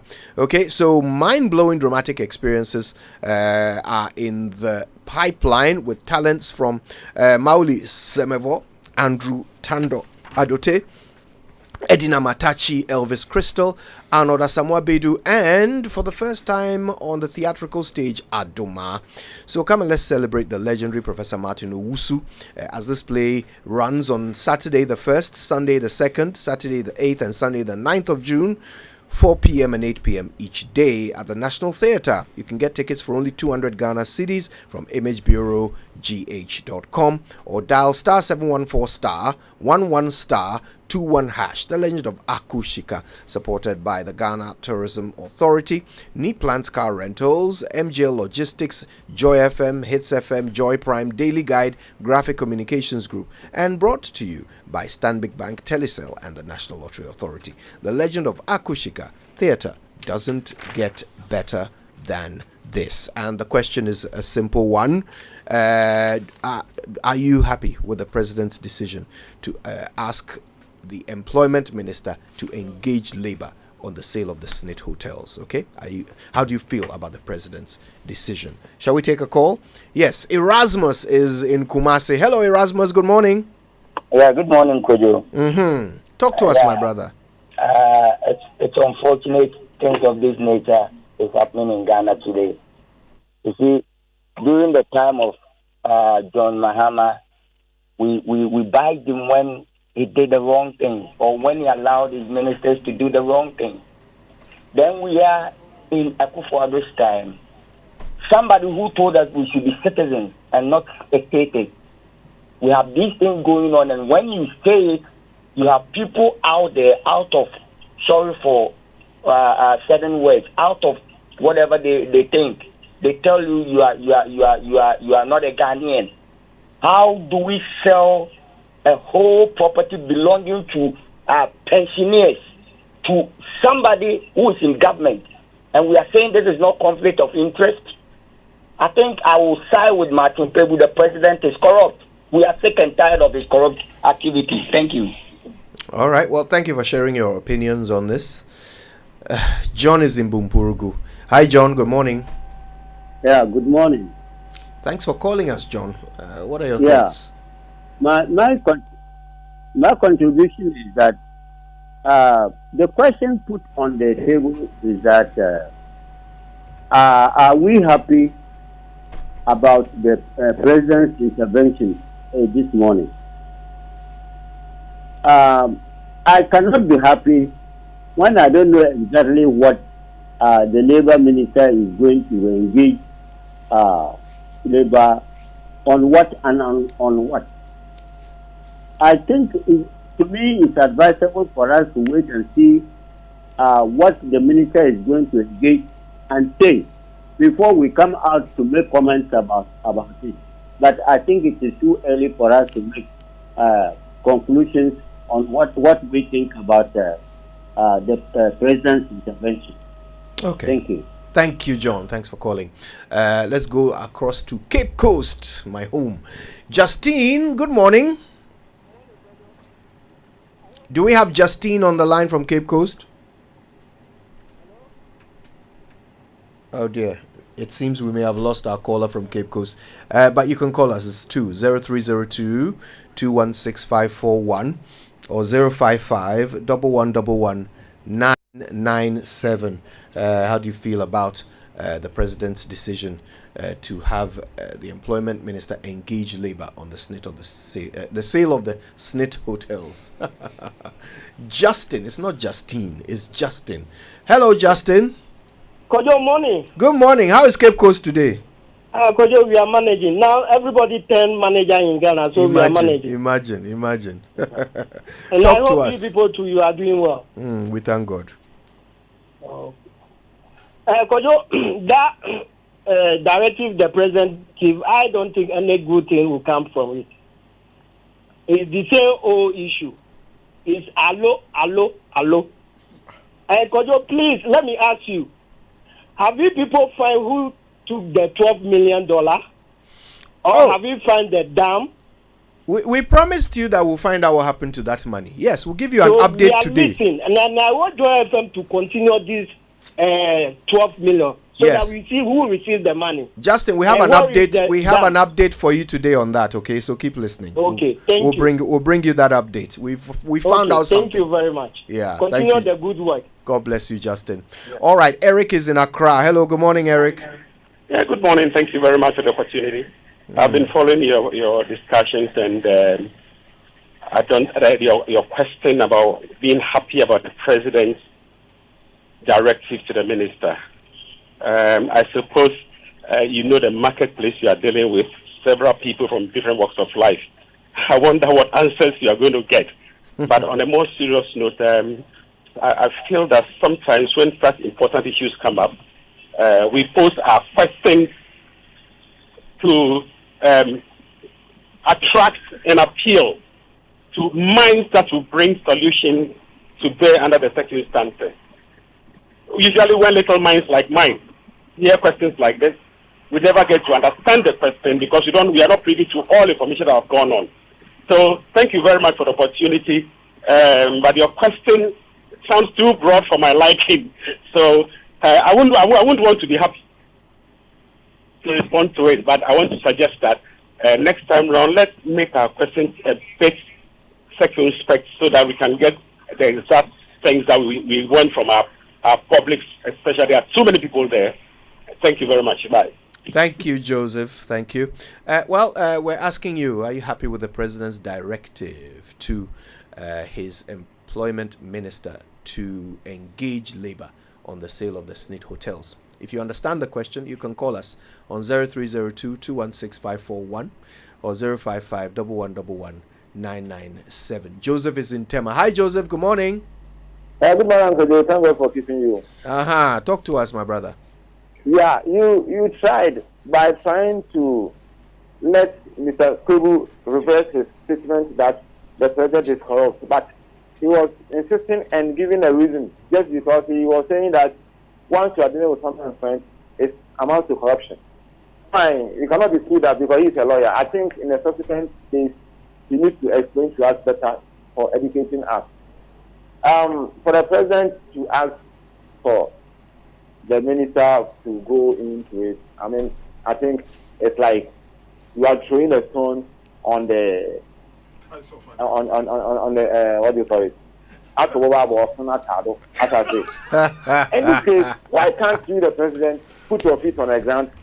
That doesn't mean there's something going on. Somebody's interest, the president is benefiting from it. That's what I'm sensing. Because it is not necessary for me. You, the president, should stamp your authorities down and go for it to do whatever. That's what I have for you now. Thank you, Joseph. Thank you very much. All right, let's go to Tabora. Hello, Mensa. Hello, sir. Good morning. Good morning, my brother. Yes. Thanks for the opportunity to speak on this. This matter, there is no way they can sell this asset without the president's knowledge, even at first. So the president is aware already. So what will be the result? These are all the usual procedures. At the end of the day, labor will be talked to. They will say, okay, there is nothing untoward. They say, we'll continue from there, and that will change. So if we don't want our asset to be sold, let's put pressure on labor not to change their position. And the media, you are doing well. Sometimes we bash you to make it look like you are not doing your work, but if we are fair to you, you are doing your part. So continue. We encourage you for giving us this opportunity to speak. Otherwise, maybe our voices today or another time will make labor to know that, hey, we are also watching. And government and all state institutions should be on the side of Ghanaians. We shouldn't take things for granted. There are a lot of things that are going on and we seem to be quiet. Ghanaians fear God. They use those tricks. We are very religious. God. To the extent that they are now telling us that nothing can change in this country without God. And these are the things they put in our minds. That Ghana, and yet that it will never be well unless God, which means that your leaders cannot do anything. No leader in any state institution can change anything. But you see, they should be aware that a lot can happen. IGP, the leaders of our military, everybody, state institutions, church, all investigating bodies should be on the side of Ghanaians. Because what is going on in this country is not fair. A small country, full of natural resources, we shouldn't be in this state. We shouldn't be in this state at all. Any person who manages a state institution, a leader, a minister, they should be warned. Thank you very much. Thank you, Mensa from Tabora. Let's take one more call, okay? Ajari is in Legon. Hi, Ajari. Good morning. Yeah, good morning. I hope all is well. All is well. Thank you for calling us. Thanks for the opportunity. Let me extend some greetings to Pastor Kodo from of your station, my friend. Yes. Kojo, I want us to engage in a bit inquisitorial section here by not necessarily to interrogate you per se, but for us to be able to do a sagacious analysis of the issue at hand. First of all, Kojo, in your candid opinion, those hotels that have become the subject matter for this discussion, are they in a state of doldrums in terms of their performance? That if government sells it, it will kind of do the nation good than what is happening now? Jerry, it's a good question. I think we need to look at the financial. They all have the same situation. I think each hotel has its unique situation, and their financials will tell us the answers to those questions. But it's an important question, yes. Yes, because sometimes for me, when some of these issues pop up, my issue is that much as we continue to do the politics, because those of us who have a bit of political science background, we say politics is ubiquitous. So whatever we do in our lives, you see politics manifesting, there. So we try to blame politicians. But sometimes I also want us to look at it from that point of view that, okay, if it were your company or if it were my company, would it be a prudent decision? Would that decision go a long way to help? Or is it because the person at the helm of affairs is a politician? We just don't want a politician to take that decision. That's something that is bothering my mind, or kind of going through my mind. Or is it because somebody has been mentioned in this whole equation, this whole transaction, that Brian Echampo is one of the people that have been considered for this sale, that we are all, ranting, we are all grumbling all over? Is it because of that? Or at the end of the day, the sale will go a long way to have a very, as it were, positive effect on the nation? For me, I think we should tackle the analysis from that perspective. If we're able to find out that politicians have met and they've decided to siphon the funds of the state, or kind of do something that will have a pernicious effect on the state, then we can lambast them, we can castigate them or upbraid them from all angles. But if that is not the case, and it's the usual that since it's a politician doing it, Ghanaians, we have this kind of erroneous perception that all politicians are thieves or something, I think then people will just be ranting for ranting's sake. Kojo, thank you very much. Thank you, Jerry. Thanks for calling us. Thanks to all of you who called us. Mensa, Joseph, Eric, Justin, John, Erasmus. Thank you all. I have good news for you, Kojo. Now, Kingdom Books and Stationery Limited is your number one supplier of quality office essentials, equipment, also furniture at affordable prices, has introduced an online store for your shopping convenience. This means you can now shop by simply logging on to kingdomstoreonline.com without physically coming to any of our branches. This is hassle-free. They will arrange delivery to your homes and offices within reasonable time. They also offer free delivery within Accra and Tema, and accept payment via Momo across all networks. Now, terms and conditions, however, apply. At Kingdom, quality and affordability are their hallmarks. Okay, when we come back, we'll put it to rest. Okay, the two front runners for the position of running mate in the NPP at the moment, as we are made to understand, the Minister for Energy and the Minister for Education. Let's see which of the two would be a better option for the party, for the running, for the flag bearer, and if indeed they end up winning, for the nation. After these. Ladies and gentlemen, fasten your seatbelts as Adansi Travels and Joy FM are about to take you on an adventure of a lifetime. Imagine yourself soaring high with your favorite drive time program in the heart of South Africa. starting from the 3rd of June. Join me, Lexus Bill, and the Drive Time team as we dive into the soul of South Africa. Starting at an exclusive promo rate of $1,390, you get to choose your adventure. Whether it's the urban pulse of Joburg or the thrilling Sun City, we've got you covered. But wait, there's more. Be part of history and join us at the Legends and Legacy Ball at the Santin Convention Center, celebrating the iconic Yvonne Chaka Chaka. Call Adansi Travels now on 0595 500 817 or visit www.adansitravels.com to secure your spot. Remember, it's more than a journey. It's an experience that will stay with you forever. There is time for everything, including exclusive breastfeeding by mothers, which starts within the first 30 minutes baby is born till the time the child is 6 months old. Grandma, Grandpa, husbands, let's all come on board Good Life and insist that our child takes only breast milk for the first 6 months. No food, no water, no gripe water. breast milk has all the nutrients the child needs to grow strong and healthy. So I ask, how is your good life? Remember that exclusive breastfeeding for 6 months is best for baby, and good growth starts with right nutrition at birth. Good Life, live it well. It's an everyday thing. Good Life from Ghana Health Service and partners with support from USAID.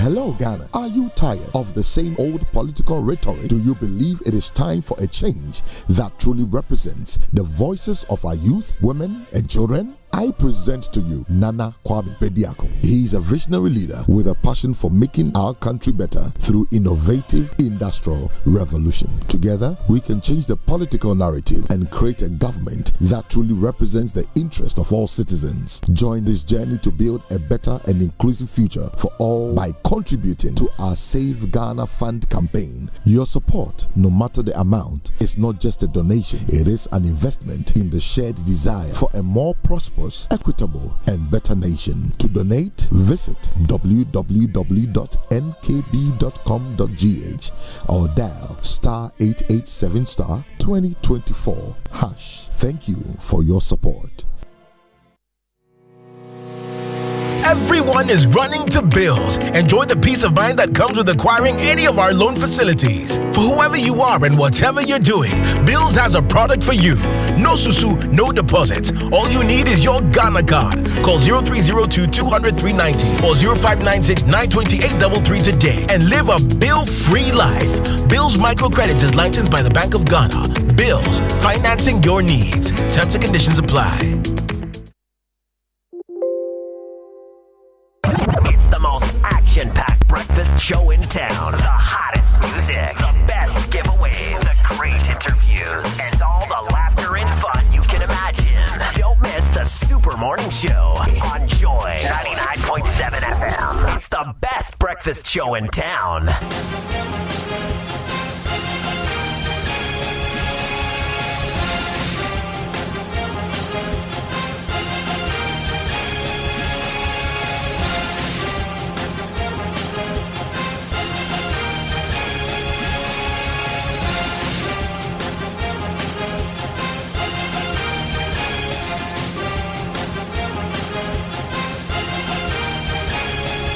When I got to the ministry, we've gone past the era where we had 72 to 96 days of lights out and 6 hours of light on. We are in the era of Doom CSA, which is profoundly different from Doomso.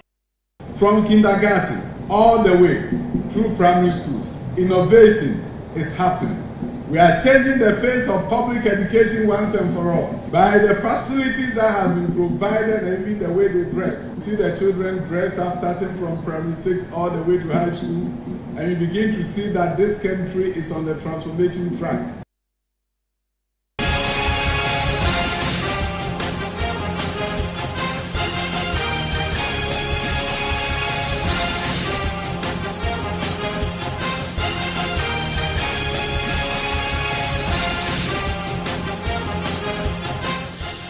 Okay.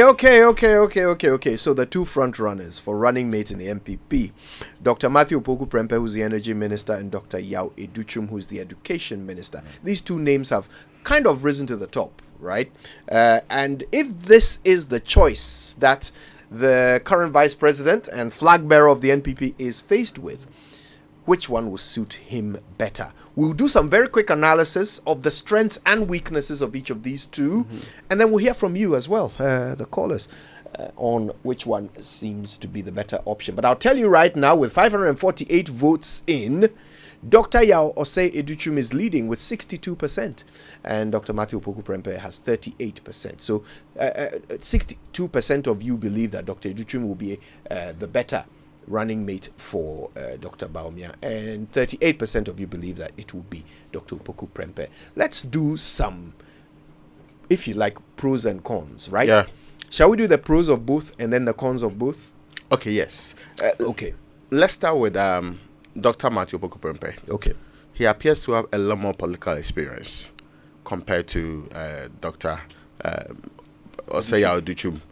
Dr. Matthew Opoku Prempeh also appears to have support from a strong background within the NPP and current leadership at the party's office.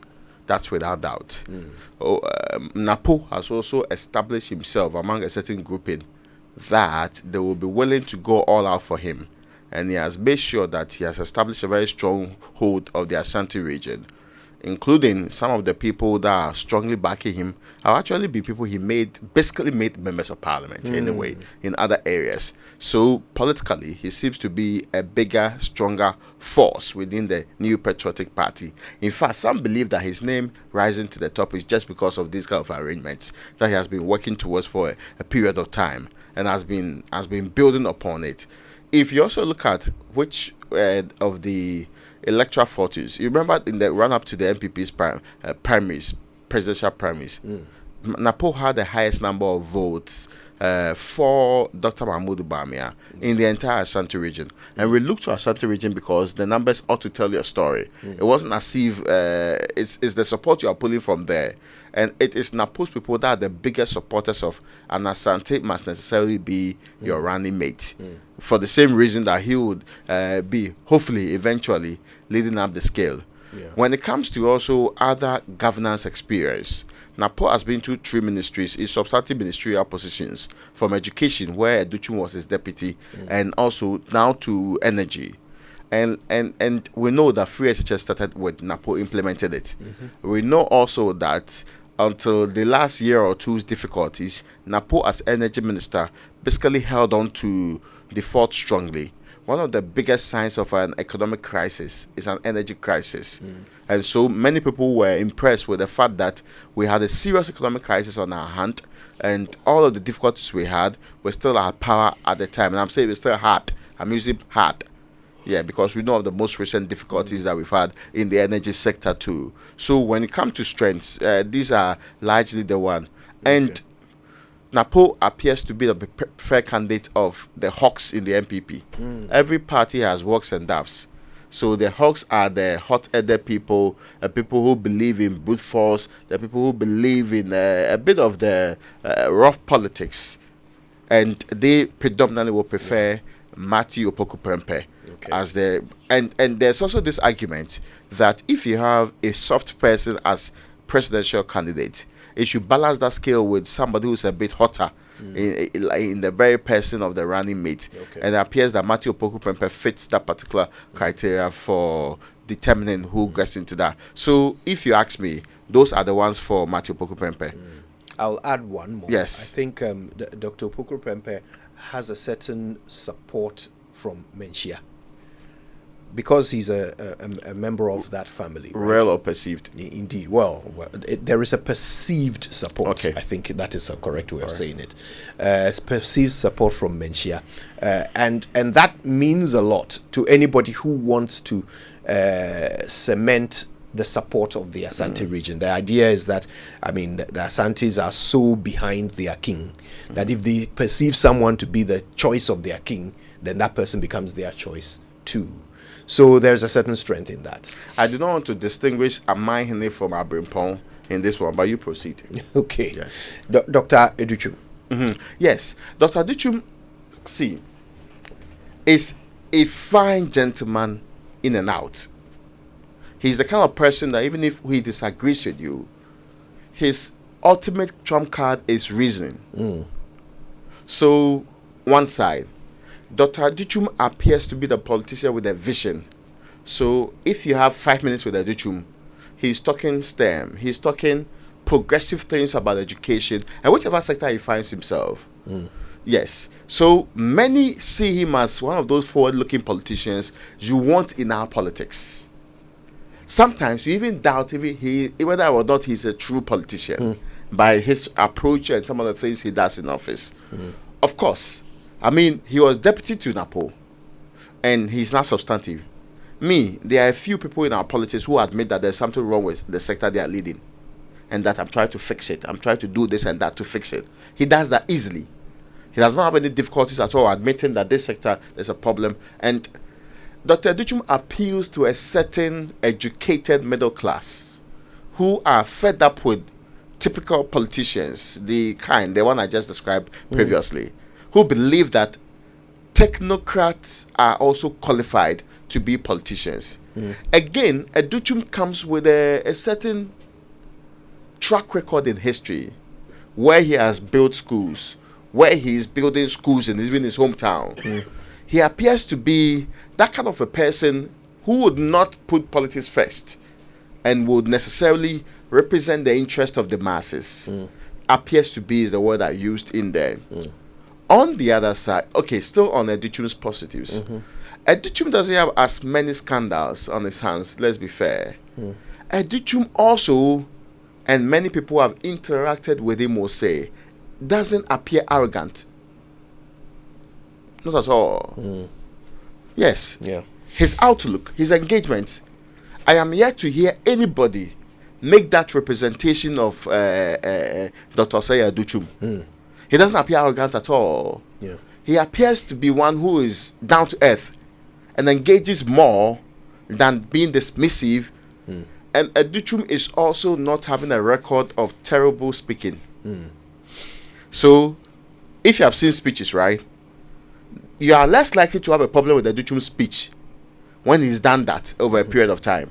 You are less likely to have him insult people in his speech, innuendos, casting those aspersions at people, and all of that. You are less likely to have him do so. So, as I described it first, he appears to be a fine gentleman who is not molded in the usual political partisan person mode. He appears to be visionary because there are things that Aduchum talks about in the education sector that you can only attribute those things to his thinking. It doesn't appear this is a party that sat in the corner to make a decision on that. That is how revolutionary and evolutionary he appears to be thinking in these areas. So he is the kind of guy that many people, when they want to talk about a fine person to be vice president with a revolutionary can, a match for Dr. Bawumia when it comes to vision, or a competent person to match a debate, let's say on education, with Professor Nana Jane Opoku-Agyeman, many will pick Dr. Osei Aduchum on those positives. I'll add one positive. This party in power has a stink around them right now. Scandal after scandal after scandal. People are tired. The economy is hard. Look, for several reasons, there is a lot of disquiet and displeasure around this party. Dr. Aduchum doesn't seem to have that stink around him personally. Now, that's an asset for a flag bearer who is also trying to dissociate himself from that stink. That's true. To have a running mate who people see as separate, by and large, from the rest of the mess is an asset. That's another asset for him. Let's do the cons very quickly before we take some calls, okay? And let's start with Dr. Aduchum's downside before we go to Dr. Opoku-Prempeh. I mean, see, the more recent evidence of implementation of the free SHS and the difficulties that he has had is a blot on Dr. Aduchum because he's the one in now. Let's not quibble fair. So biggest policy, free SHS. Its difficulties currently are a blot on his track record as we speak. So that's where the difficulty is. Again, to convince people that can move beyond this and implement it better will also be, when he's currently in charge of it, will be something that he will struggle with. Secondly, Aduchum does not appear to have a lot more party grassroots support like Matthew Opoku-Prempeh has currently, which is going to be a defect. Aduchum does not also appear to have the blessing of party structures. I'm talking about headquarters, the Herin and Abuaches, the general secretaries of the party, and the people who appear to be clearly having a favorite. they are not necessarily a judicial person. Yeah. So that is also one difficulty that's going to come up here. The other one is when it comes to boot for boot politics, Educhum does not appear to be the guy for the job. I'll add one. He doesn't know how to promote himself. I think that's a big It appears disadvantage. so, Yeah, yes. he's not as good at promoting himself as others are, right? I mean, he takes trips to very important places and gives these great speeches, and we never hear of them. That's true. Until you actually meet with him, you won't know half of the amazing things that he is supposed to have done in his... or even what the ministry is doing. Indeed. So, no, he's not been promoting himself very well. Dr. Popo Prempeh, the negatives quickly. No, see, Napo is, whether perceived or real, seen as problematic. And when it comes to speeches, when it comes to his outlook, when it comes to the way he engages the people, people have more negative experiences of Napo than positive. I will not dismiss the fact. I've heard people who are saying, listen, you need to get close to the man and you'd love him for it. That is what they say. But what Napo has portrayed to a greater population of this country is somebody who appears to be arrogant, who appears to be nonchalant, somebody who believes that brute force or something of that kind in politics, somebody who does not think that you should engage more when you want solutions out of people, somebody who's not willing to listen and take from others. That is the difficulty with the general Napo candidates. People do not say he's incompetent. They say that he doesn't appear to be having the things that will make politicians endear themselves to people as well as he's supposed to do. I personally, but my personal view, I think he's rude, thoughtless, and cannot read the room. Okay. I think that his communication style is very, very poor. It repels. It doesn't attract. On many occasions when he's had to speak to the Ghanaian people, he has done so with such a disdain and condescension that honestly, I don't know how he intends to win people over. And this time from his education time, through to this time that he's supposed to be in an energy anyway. Can you imagine if they win and he becomes the vice president to Dr. Baumia? Will we not end up with another Rollins Akar situation? I mean, no, let's ask the question. Okay, well, I mean, let's not get into that's my view. Yeah. That's my view. Let's hear your view. Okay, 0302-216-541, 055-111-997. We've got two options here. According to Twitter, Dr. Educhum is the preferred choice for running mate to Dr. Baumia with 63% of the votes so far, 591 votes in. Dr. Opoku Prempeh is trailing with 37%, but it's your view that counts. Let's hear what you think. 0302-216-541, 055-111-997. We'll hear from you after these, just a couple of messages right after these. It's 25 years of music excellence, 25 years of creating and celebrating legends. Join us as we celebrate a quarter century of the Telecel Ghana Music Awards Festival.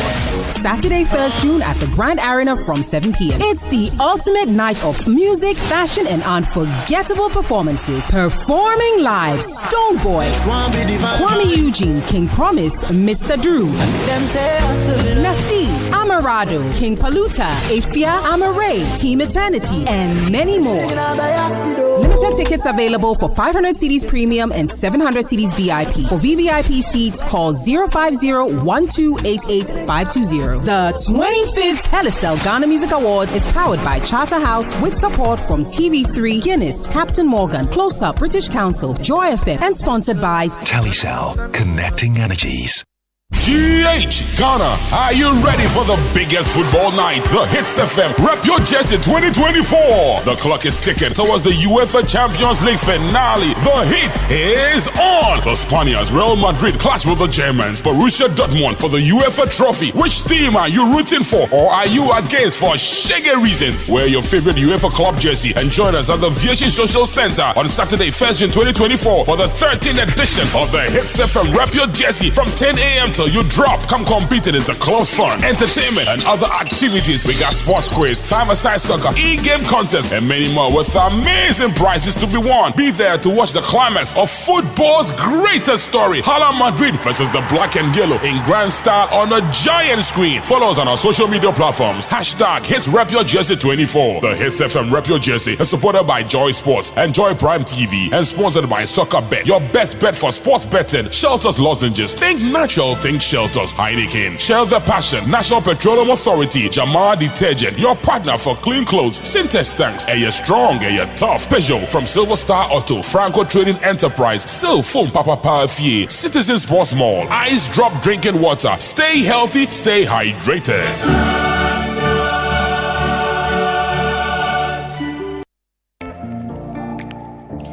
Dive into a new era of news consumption with myjoyonline.com, your go-to destination for cutting-edge journalism, giving you the most credible stories from business to politics and from sports to entertainment. Myjoyonline.com introduces an upgraded news website meticulously designed to empower you with an enriched browsing experience like never before. Experience the future of news browsing with myjoyonline.com. Usually, we get special treatment only on our birthday. But imagine getting a special package every single day. That's what AT's Daily Deals gives you. You get unique voice and data deals exclusive to you. What's even better is it's affordable, reliable, and available. Start experiencing AT's Daily Deals. Dial *533# today and every single day. When you do, you'll unlock exclusive data and voice packages valid for 24 hours. Come on, people, jump on the AT Daily Deals train. When you're with dealer now. Dial *533# now and access awesome data and voice deals only from AT. Life is simple.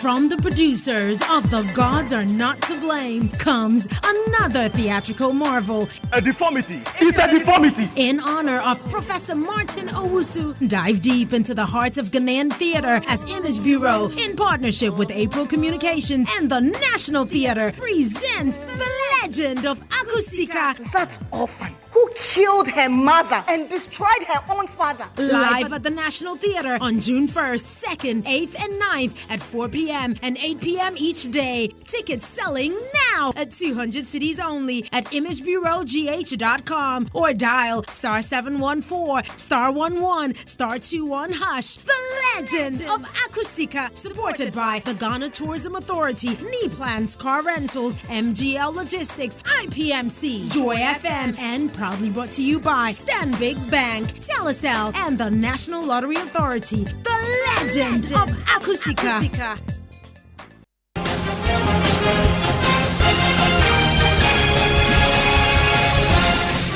All right, listen, I want to hear from you. 63% say Dr. Educhum, 37% say Dr. Matthew Poku Prempe for running mate to Dr. Baumia. But we want to hear from you. But look, we don't have a lot of time, so I'm going to have to be a bit strict, okay? Each of you has 30 seconds to tell us who you would choose and why. Who and why. 30 seconds, okay, so that others can also call in. We will have to cut you if you go beyond 30 seconds, I'm afraid. All right, so let's call now 0302-216-541 055-1111-997. Who and why? Who and why? While we're waiting for our first call, let me remind you that is the grand finale of Big Chef Season 3. Who takes over from the reigning champion, Fudaila, as 6 amazing kiddie chefs lock ladles, I love that, in the big kitchen. Join us live Sunday, 9th of June, 5 p.m. in the Joy FM car park for the final showdown. Maudem, Jessica, Nadede, Theodus, Phyllis, or Emerald, one of them will win. You at home can support by voting with the short code *711*60# and follow the prompts. Big Chef, good meals by kids. Joy Prime, the ultimate experience. Joseph is in Tema. Joseph, who and why? I'm here once again. Who and why? For me, I think Dr. Edison has to be chosen ahead of Poku Prempe. One, I'm talking about humility. I'm talking about personality. Though the man is not perfect, I have issues with both of them. But if you look at Poku Prempe, the way he's handling the ECG issue is not the best. And even at a point in time coming out that create your own doomsday timetable, which was an insult to the public. Thank you for that, Joseph. Ken is in East Legon. Ken. Good morning, Kojo. Good morning. 30 seconds. I hope you are good. We are fantastic. Yes, I think I would prefer Edichum because I think he has more of a human face and is able to listen. But in any case, they are going into opposition, so it doesn't really matter. Thank you. Thank you for calling us, Ken. Oh, dear. All right, Mashoud is in Kanda. Hi, Mashoud. Good morning. Good morning, sir. Good morning. 30 seconds, please. I beg, none of them can beat the running to NDC. Even though Dr. Abichum is better than Napo. Ghanaians don't like any arrogant to be, excuse me to say my language, but Ghanaians doesn't like any arrogant to read them all. So if they want, they better take Abichum. But that will not mean anything at all because NPP will lose this year's election. Okay. Thank you, Mashoud. Let's talk to Auntie Ya in Odoko, our very own Auntie Ya. Good morning. Ojo, good morning. How are you? Very well, thank you, Auntie Ya. 30 seconds. Okay, I'll go for Prepe, Dr. Prepe. Because he's buga. As for him, even what do I call it? Their members will not survive him.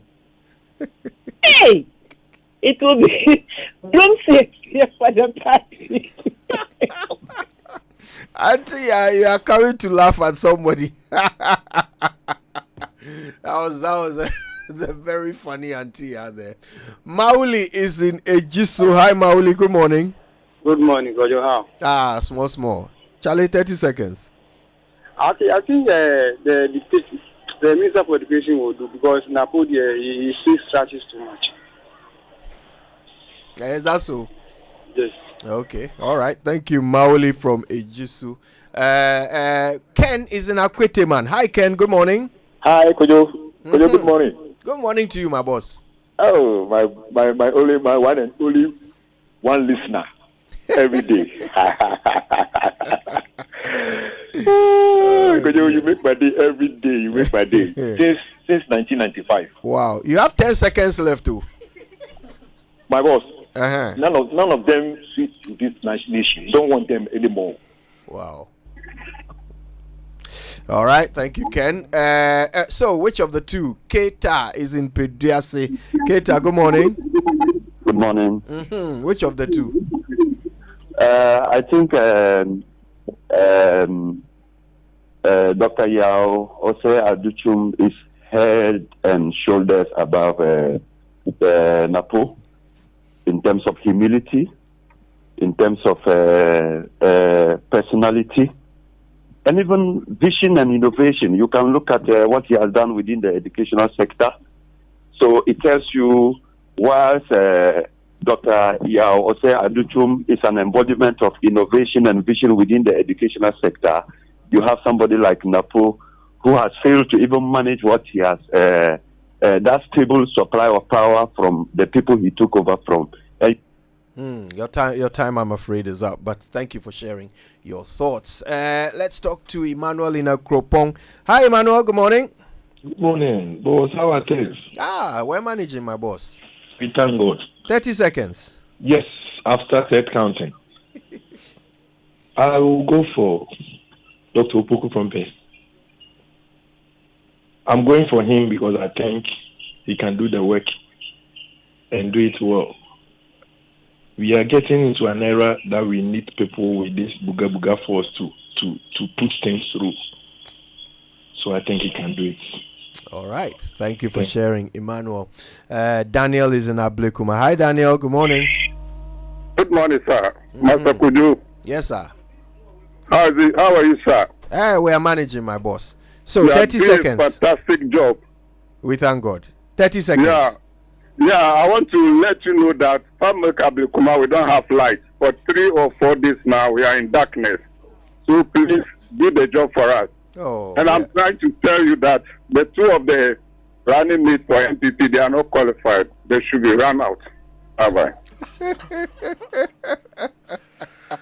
Thank you, Daniel. All right, we have time for one more call. Call is in Sunyane. Hi, Call. Good morning. Hi, Kojo. How are you doing? I'm well, thank you. So, which of them? 30 seconds.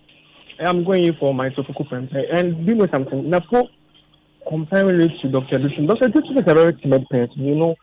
From his personality, he looks timid. And Napo is those kind of guys who have those kind of aggressive attitudes. So I think in terms of management, Napo can handle Ghanaians better more. Okay.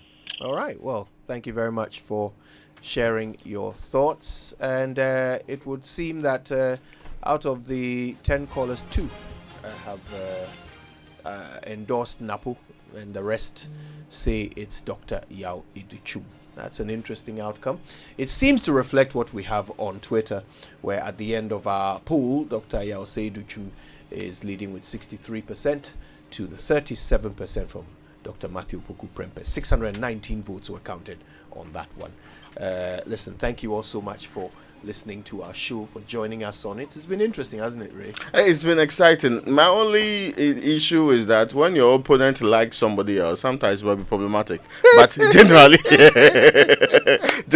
you know, I think that, well, it's pretty obvious. Goodness. Yeah. Who, if people were allowed to choose, they would most likely choose. Indeed, anyway. Indeed. Yeah, I think the party should be Vox interested. Populaire. Yes. Is Vox there. Indeed. Voice of the people. Is the voice of God. So people should. People in the party should be very interested in how this conversation went. We'll take some messages. So actually, we're saying a big goodbye to you at this point. We're back tomorrow with more. The Friday edition. You know, it's always spicy. Stay tuned for that. Until then, my name is Koje Youngson. I'm the morning man. My name is Raymond Ablakwa. Have a good one.